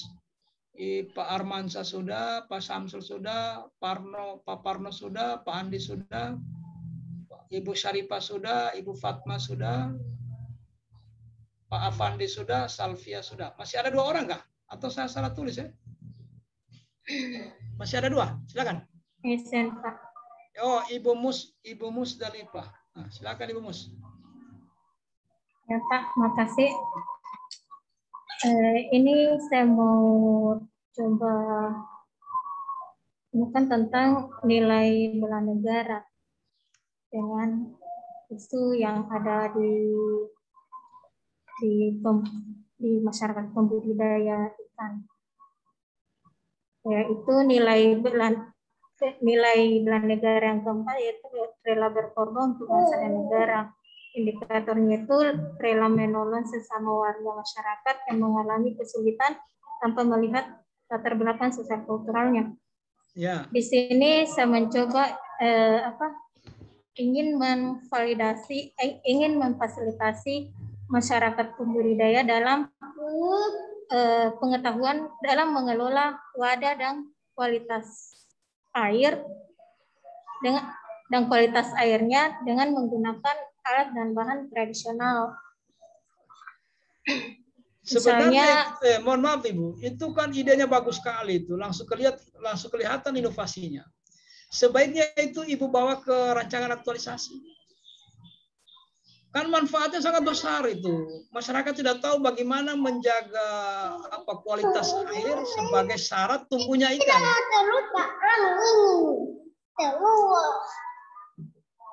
Ya. Nah, sekarang Ibu menemukan itu apalagi dengan cara apa tadi Ibu? Dengan cara apa?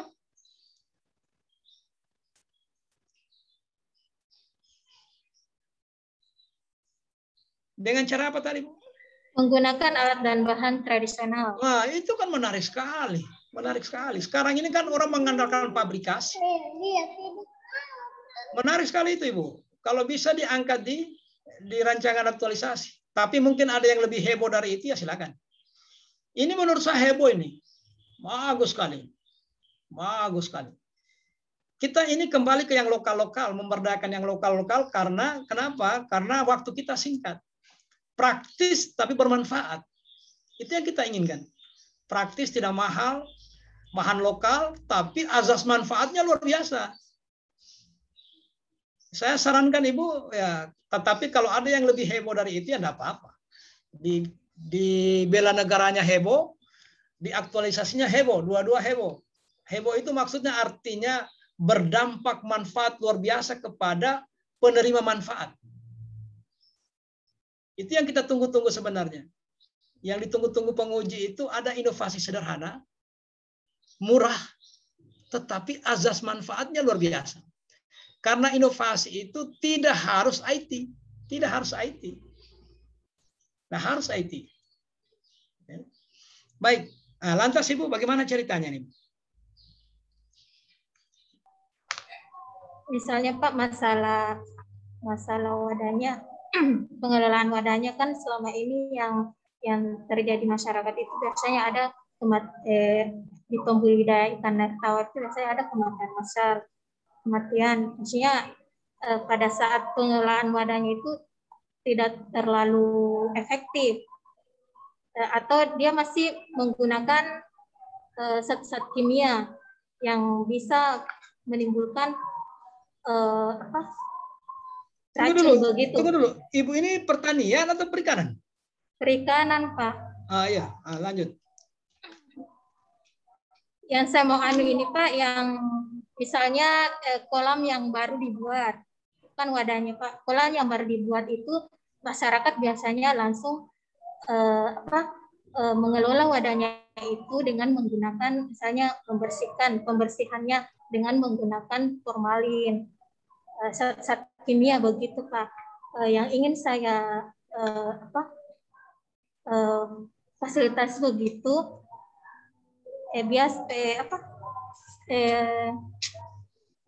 bahan tradisionalnya itu kalau ingin menetralkan wadah begitu, ingin menetralkan dari sisi zat kimia itu kita bisa menggunakan bahan tradisional, misalnya kulit nanas atau daun nanas begitu yang digunakan untuk membersihkan kolam sebelum mengisi air media begitu Pak. Yang begitu. Baik Ibu, kira-kira apa isunya itu Ibu? Nah, saya mau lihat kemampuan Ibu merumuskan isu. Ini kan environmental scanning. Kira-kira apa isunya Ibu?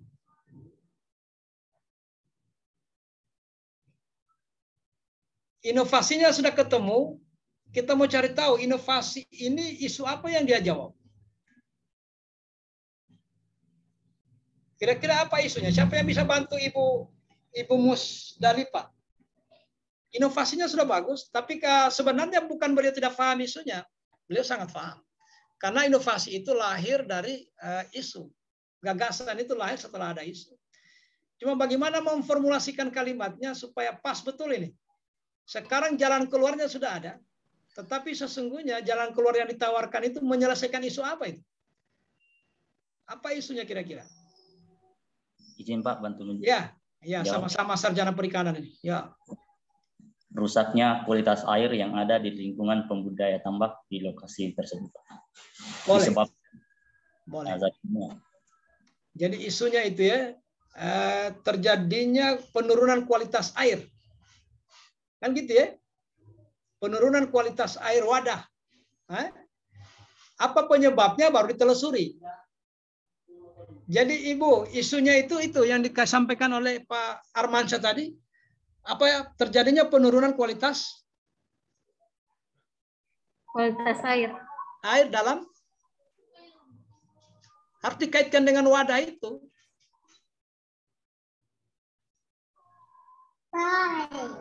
Nah, jadi dikaitkan dengan wadah itu. Wadah apa istilahnya itu? Wadah budidaya. Wadah budidaya. Apa istilah teknisnya di perikanan? Terjadi peningkatan kualitas air. Kalau Anda berhenti di situ, boleh saja air yang dimaksud itu ditafsirkan orang PDAM. Maka perlu dispek. Kualitas air di mana yang menurun itu? Di mana itu tempatnya, Ibu? Di wadah budidaya ikan, Menurunnya kualitas air di wadah pembudidayaan ikan. Ya, oke, sudah cocok itu, sudah spek itu. Nah, penelusuran sebabnya satu. Kalau sudah begini sudah enak. Nah, satu, saya hanya berangkat dari pemahamannya Bapak dan Ibu, terutama Pak Armansyah dengan Ibu Musdalifah ini, karena ini kan harus menurut apa yang kita lihat, apa yang kita alami, apa yang kita dengar. Nah, dari pembicaraan ini yang saya dengar, yang satu itu belum terkendalinya pemanfaatan pestisida atau apa itu. Itu yang belum terkendali. Itu salah satu sebabnya itu. Kenapa menurun kualitas air? Karena belum ada pengendalian atau belum terkendalinya penggunaan apa istilahnya, pestisida atau apa itu? Favorit, Pak. Nah, itu jenis apa? Jenis favorit, jenis apa dia itu? Yang penting itu yang tidak terkendali berdampak pada kualitas air. Gitu ya. Nah, sekarang muncullah judul peningkatan kualitas air budidaya melalui pengendalian pemanfaatan titik-titik berbasis berbasis bahan tradisional. Nah, gitu ya. Sudah kelop ya. Nah, ini bagusnya kalau diangkat ke rancangan, wah, sudah selesai rancangan. Jadi isunya sudah connect dengan, sudah ditelusuri sebabnya kenapa kadar air itu menurun kualitasnya, karena tidak terkendali pemanfaatan bahan titik-titik. Saya tidak paham itu istilah ilmiahnya. Saya membayangkan kalau ke pertanian itu pestisida. Karena tidak terkendali pemanfaatan pestisida berdampak pada kualitas air. Maka untuk mengendalikan pemanfaatan yang tadi itu, favorit itu, diganti dengan alat tradisional berbasis bahan tradisional atau bahan lokal. Bahan lokal saja, jangan tradisional. Tradisional itu lebih pada lebih pada budaya. Kalau bahan lokal agak luas sedikit pengertiannya. Jadi pengendaliannya berbasis bahan lokal. Kalau alat tradisional itu apa ya? Parang, kan alat ya.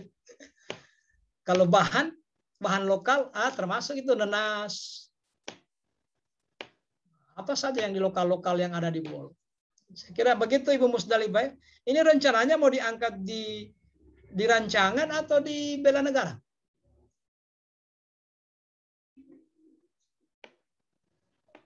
Ya. Di rancangan. Kalau saya bela negara, sudah suruh saja itu pematang-pematang itu ditanam apa yang berguna. Itu bela negaranya. Kalau memang ada pohon-pohon yang bisa memperkuat pematangnya, lebih baik itu bela negaranya. Perkenalkan mereka, kalau ini pematang, ini daya tahannya bisa begini, jadi sambil menjaga kelestarian lingkungan, nanti aktualisasinya di situ. Bagaimana memperkenalkan bahan lokal, membuatnya dan memanfaatkannya. Minggu pertama itu sosialisasi. Minggu kedua mengumpulkan bahan. Minggu ketiga mencampur-campur itu bahan lokal tadi. Minggu terakhir dihambur sudah. Baru mari kita cek kualitas airnya. Ada perubahan atau tidak? Oke? Gitu ya. Kalau lingkungan hidup ini kan, kalau bela negara kan bisa saja menanam-nanam saja. Bagusnya ditanam pohon pepaya semua di pinggir pematang atau di pematangnya atau di mananya lah, di sekitar lahannya mereka, supaya ada gunanya.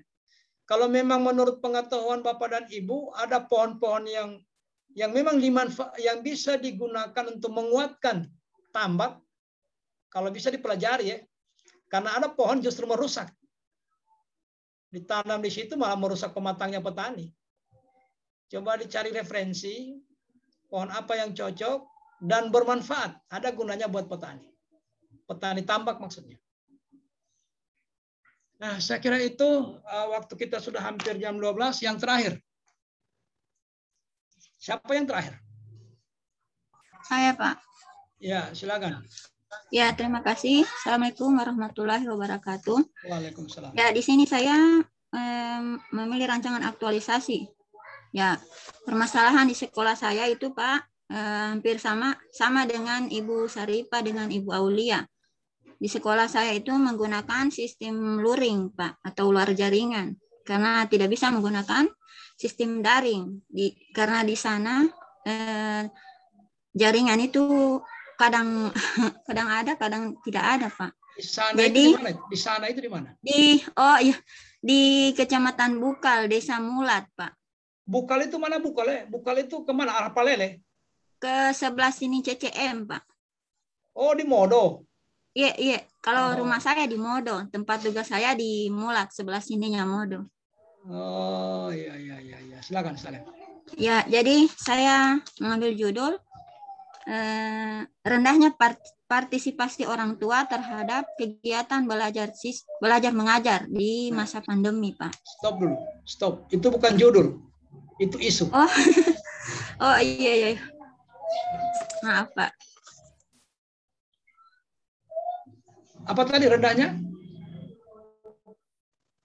Rendahnya partisipasi orang tua siswa terhadap belajar mengajar di masa terhadap pandemi. Proses belajar siswa, terhadap proses belajar anaknya. Oh iya. Partisipasi. Nah, nanti Ibu mau diapakan ini supaya meningkat ini partisipasi orang tua dalam mengawasi belajar anaknya? Ya kan sekarang ini Pak, kita di sekolah itu memberikan tugas kepada anak-anak, kemudian siswa tersebut mengantar tugas. Nah, yang jadi masalah di sini tidak semua siswa mengantar tugasnya ke wali kelasnya. Jadi kita tunggu dengan dulu, saya Ibu. dengan Tunggu teman dulu, Ibu. Ibu, supaya fokus. Kan kita ini fokusnya partisipasi orang tua mengawasi anaknya belajar di rumah, itu yang rendah. Kalau tidak salah itu tadi ya. Nah, sekarang pertanyaannya bagaimana Ibu bisa membangun partisipasi orang tua? Kan itu jawaban yang mau dicari. Dengan cara apa? Dengan cara apa, Ibu? Nah, kecuali Ibu mengatakan tadi rendahnya partisipasi siswa dalam mengerjakan tugas. Kalau itu lain lagi solusinya itu. Lain lagi. Jadi dipertegas dulu isunya. Apa kita persoalkan orang tuanya atau yang kita persoalkan siswanya? Siswanya yang rendah partisipasinya mengerjakan tugas dan mengantar ke wali kelas. Kan itu maksudnya Ibu ya? Iya. Ya. Kalau seandainya taruhlah kita berasumsi yang valid hasil brainstorming, hasil curah pendapat bahwa yang tinggi nilainya itu adalah partisipasi siswa yang rendah menyelesaikan tugasnya. Katakan begitu, Ibu ya? Oh, iya. Nah, kalau begitu faktanya, kira-kira apa solusinya? Apa gagasan Ibu?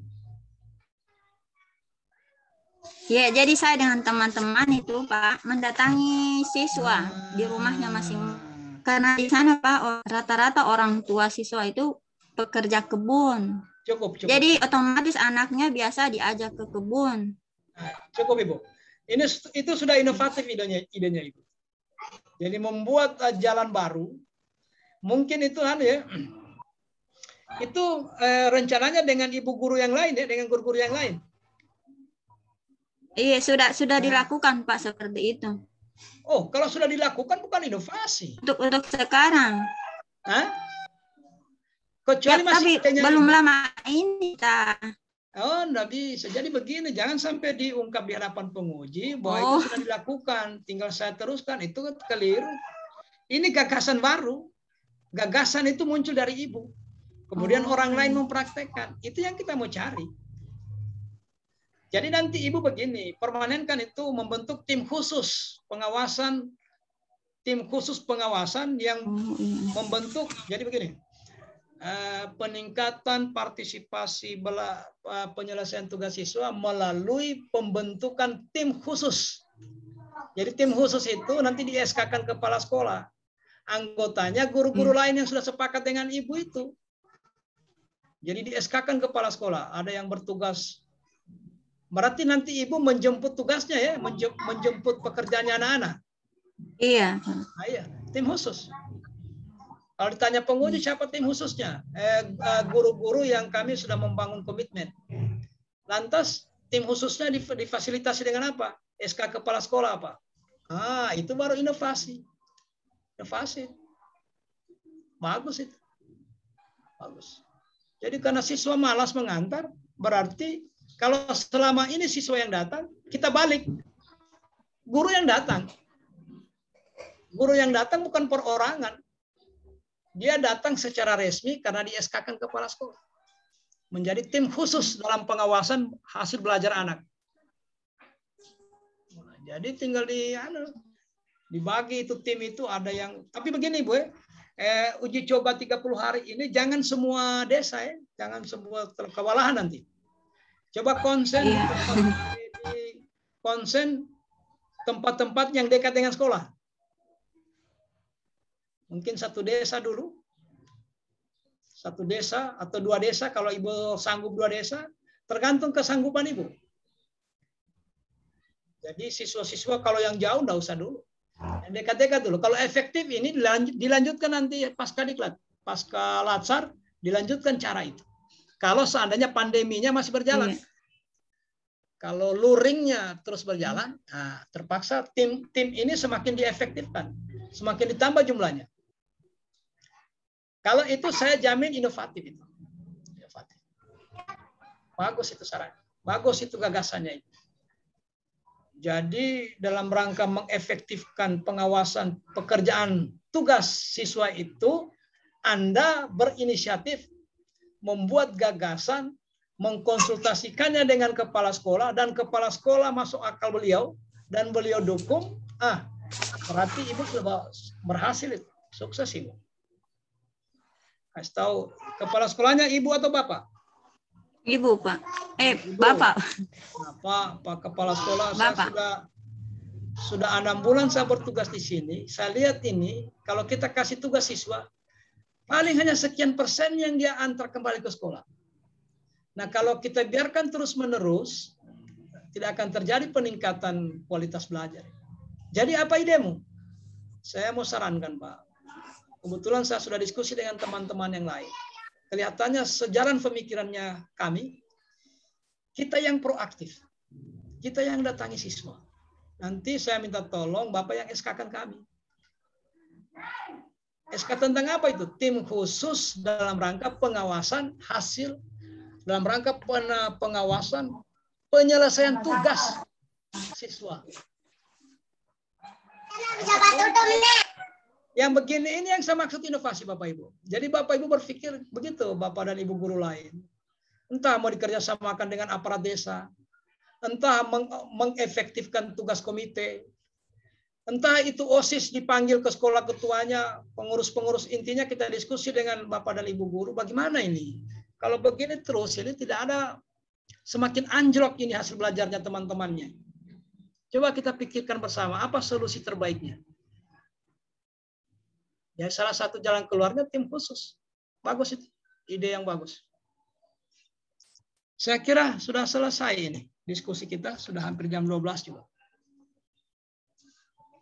Kalau ada yang merespon idenya Ibu siapa tadi? Ibu Karmila, silakan. Mungkin, tidak boleh begitu Ibu. Tidak boleh bikin tim bertentangan dengan surat edaran atau permen. Misalnya ya. Silakan, ada masukan untuk Ibu Karmila? Silakan.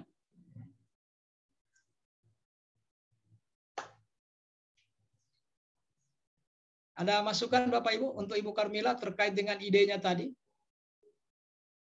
Untuk mengawasi supaya siswa ini dia selesaikan, dia kerjakan tugas-tugas dari sekolah, maka Ibu Karmila menyampaikan ide atau gagasan kepada mentor atau kepala sekolah, tolong didukung, bikinkan tim khusus dan di SK-kan. SK kepala sekolah. Nah, ada masukan terkait dengan ini? Izin Pak. Ada. Ya. Ada sedikit masukan untuk Ibu Karmila Pak. Ya. Masalah inovasi untuk memaksimalkan pembelajaran siswa dengan peran orang tua.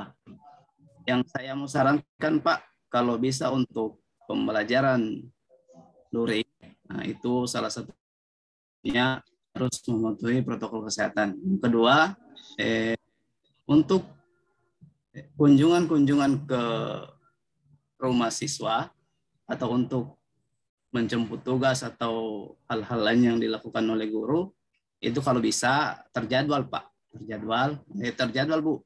Kalau bisa untuk siswa ini hari ini, supaya pada saat kita berkunjung ke rumah, itu orang tua siswa berada di rumah, siswanya juga ada. Biasanya kan hal-hal begini tidak hanya sekedar berkunjung kita, hal yang bisa disampaikan ke orang tua terkait masalah pembelajaran di masa pandemi. Mungkin itu, Pak. Ya. Nanti Ibu Karmila, SK Kepala Sekolah nomor sekian tahun 2021 tentang pengawasan penyelesaian tugas siswa, tentang pengawasan penyelesaian tugas-tugas siswa di rumah. Nanti di SK itu dibuatkan uraian tugasnya. Pasti periodik dia itu. Pasti periodik, tidak mungkin hari-hari. Nah, bila perlu dibuatkan mekanismenya. Mekanismenya begini. Anak-anak yang di RW 1 misalnya, ada ketua kelompoknya. Nanti anak-anak menyetor ke kelompoknya. Ibu dan timnya tinggal menjemput di ketua kelompok. Jadi yang ide pengawasannya ini bukan di kelompok ya, bukan di pembentukan kelompok, bukan. Gagasannya di tim pengawas, itu gagasannya. Nah, teknisnya seperti tadi itu. Supaya jangan tim ini berjalan dari rumah ke rumah. Kan ada periodenya, setiap hari Senin, setiap hari Senin ya, boleh juga seminggu sekali. Kalau bisa seminggu 2 kali atau 3 kali. Nggak bisa cuma seminggu sekali. Rawan itu, malah tidak menjadi belum efektif itu. Kalau bisa seminggu 3 kali. Tim berjalan menjemput tugas siswa di ketua-ketua kelompok yang sudah disepakati atau yang sudah ditunjuk. Jadi pikirkan efektivitasnya itu, karena judulnya nanti itu kan peningkatan efektivitas melalui pembentukan kelompok, melalui pembentukan tim khusus pengawasan hasil belajar siswa. Nanti diredaksikanlah lebih padat nanti. Saya kira ini saja yang bisa kita bicarakan hari ini. Umpan baliknya sudah cukup 10 orang. Baik yang berangkat dari penerapan nilai bela negara maupun yang berkaitan dengan rancangan aktualisasi. Saya berharap diskusi singkat ini bisa sudah mengilhami, paling sedikit memberi gambaran kepada Bapak dan Ibu apa yang mau dikerjakan ke depan. Ya. Tinggal menunggu pembagian kosnya, silakan dikonsultasikan. Ingat, ini sudah kaitannya lagi dengan pendalaman. Tidak ada satupun isu yang diangkat tidak melalui proses validasi.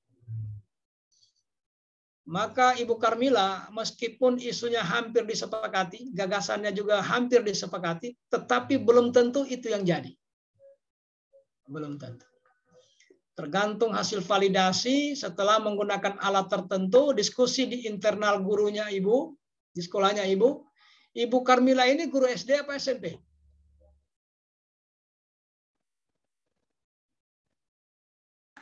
Enggak kedengaran. Ibu Karmila guru SD atau SMP? SD, Pak. SD ya. Nanti diskusi dengan guru-guru yang lain ya. Belum tentu Iya, isu Pak. itu yang jadi, belum tentu. Iya. Gagasannya juga belum tentu itu.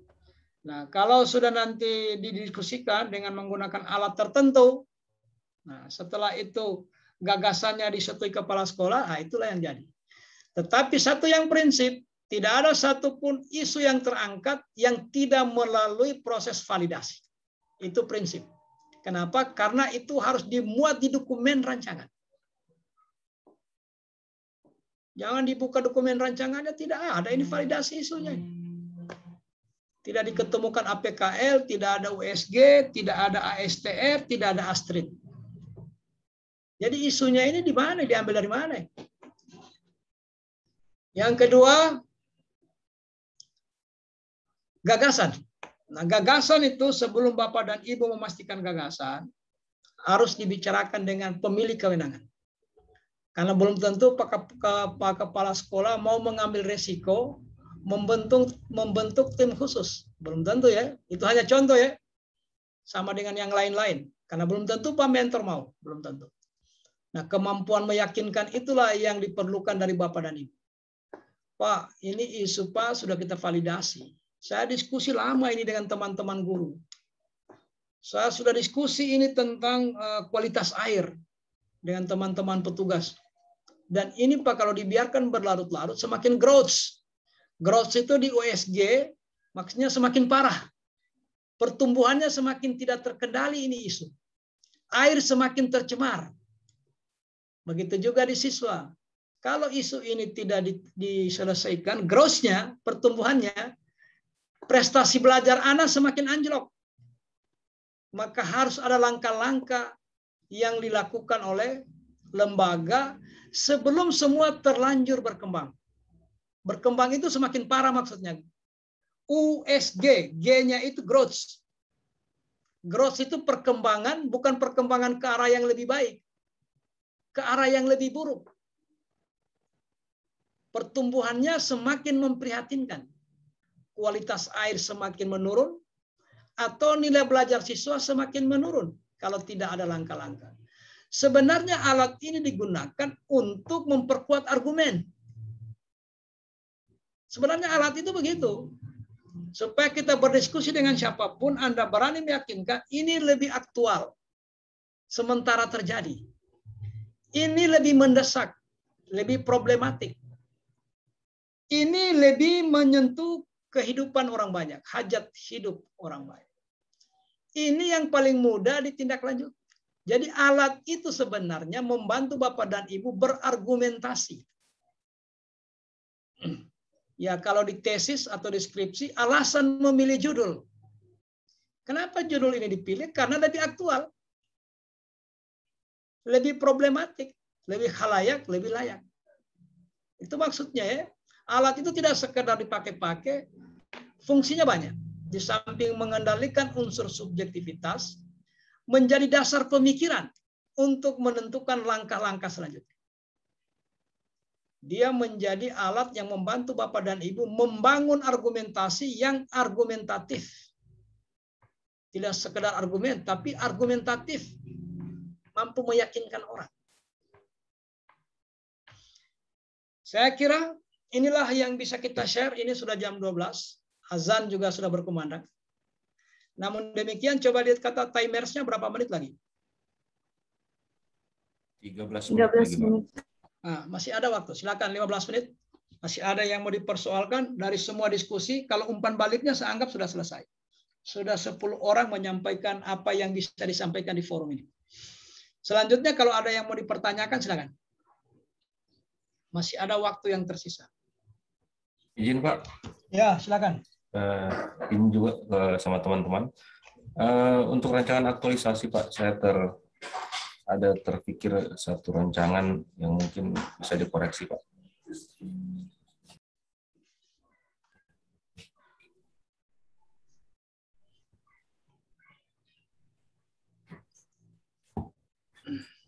Pak. Gimana Pak? Nggak kelihatan ya? Sebentar Pak. Saya coba share screen Pak.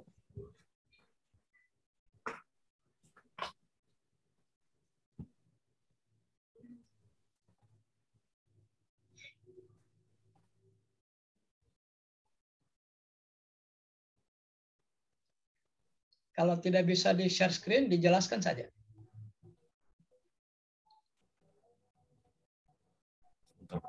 Coba tes.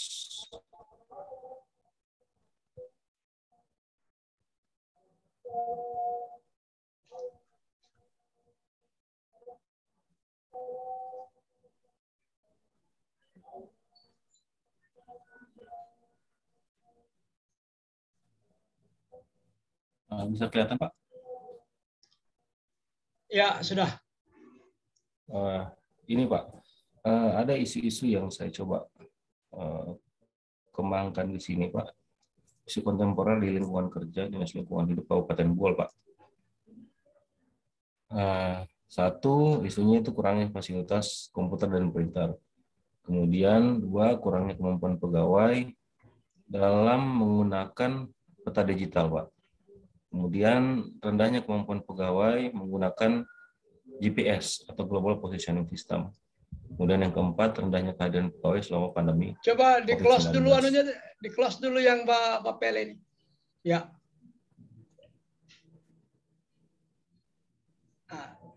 Lantas pertanyaannya apa? Nah, ini Pak, kira-kira sudah benar Pak saya men-scoring ini, scoringnya ini Pak sudah benar kira-kira Pak. Cara kerjanya sudah benar. Cuman kan kalau seandainya ini sudah hasil diskusi dengan teman-teman ya sudah jadi.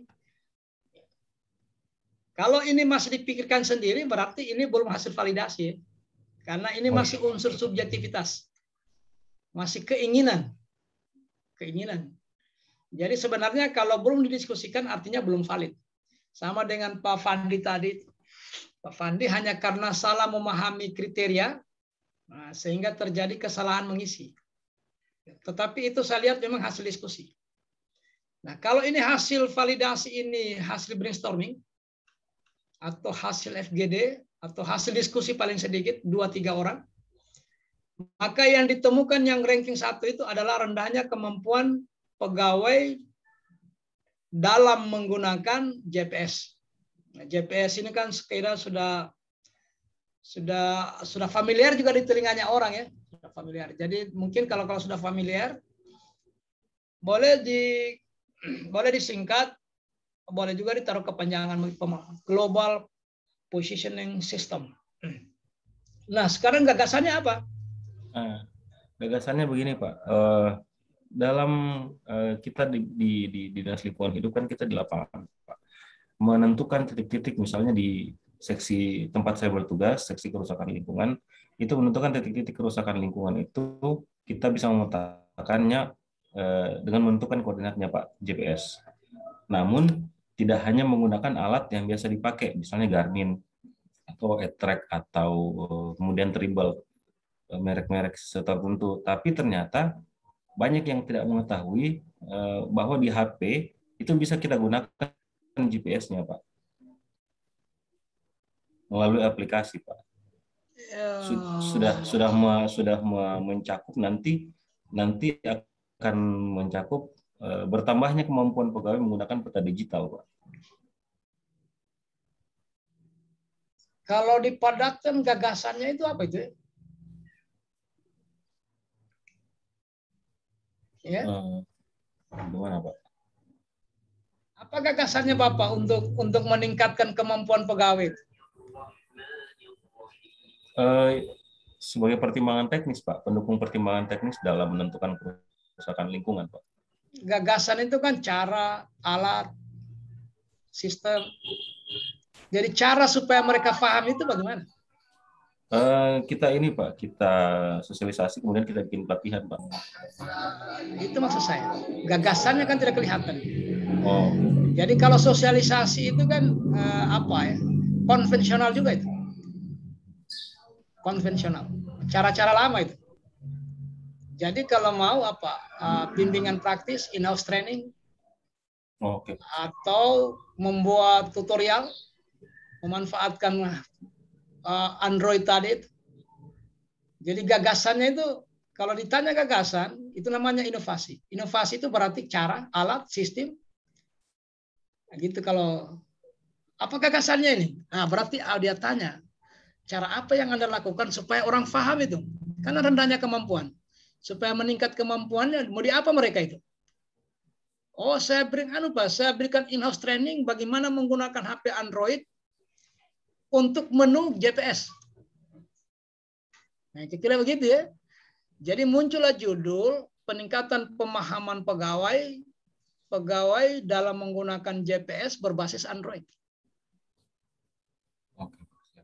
Nah, gitu kira-kira. Nah, pekerjaannya di lapangan lakukan bimbingan praktis. Bimbingan praktis itu boleh pendekatannya orang per orang. Yang praktis-praktisnya disampaikan. kau buka ini, kau lihat di sini, baru kau ini, track, sudah jadi. Itu namanya bimbingan praktis. Kalau Anda bikin itu dalam sistem-sistem klinik, pendekatan kelompok-kelompok kecil, berarti itu in-house training. Jadi Anda gagasannya melakukan in-house training dalam rangka memperkenalkan itu, Android tadi itu. Orang sudah punya HP semua, tetapi dia tidak bisa memanfaatkan menu GPS itu, aplikasi GPS itu. Jadi begitu Pak Andi. Nah, kalau kita padatkan ke judul adalah peningkatan kemampuan pegawai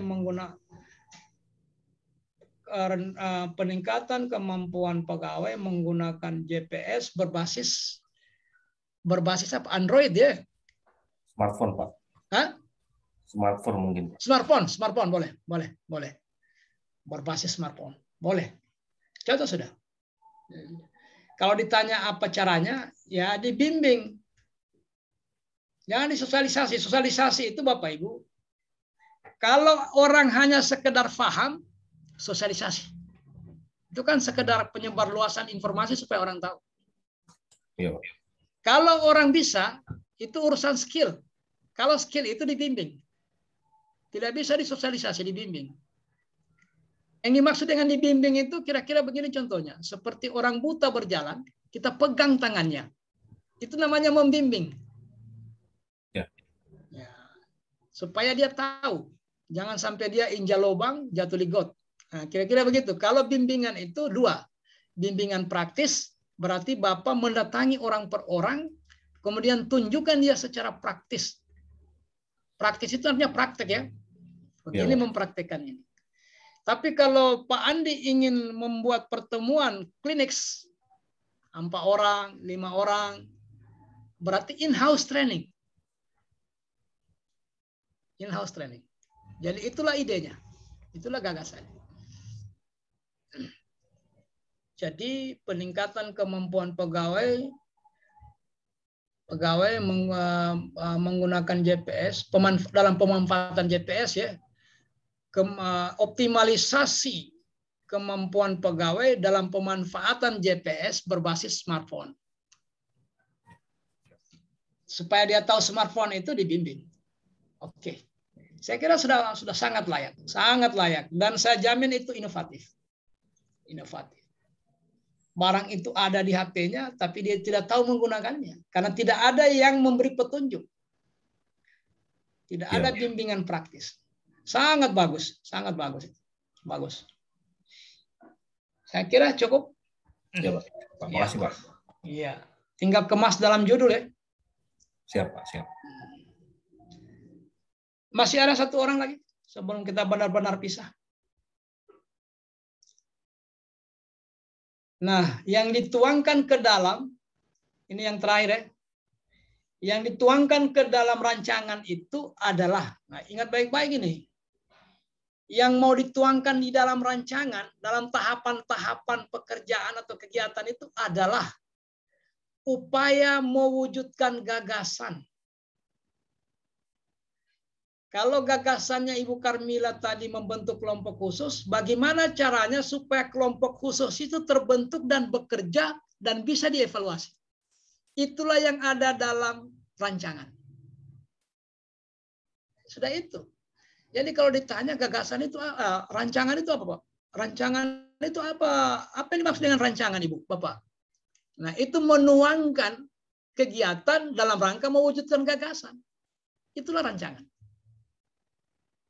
Jadi step by step, tahap 1 ini, tahap 2 ini, tahap 3 ini, sampai terbentuk itu kelompok, apa tadi itu, Ibu Karmila punya itu, kelompok apa tadi? Tim khusus itu. Sampai terbentuk tim khusus, sebelum selesai kegiatannya Ibu, kira-kira minggu ketiga, sudah implementasi itu. Harus ada implementasinya itu kelompok. Harus bekerja dia. Sehingga hari-hari terakhir dievaluasi. Dievaluasi kerjanya. Nah, begitu juga Pak siapa lagi tadi yang air bersih itu, yang kualitas air itu. Ibu siapa ya? yang kualitas air tambak tadi.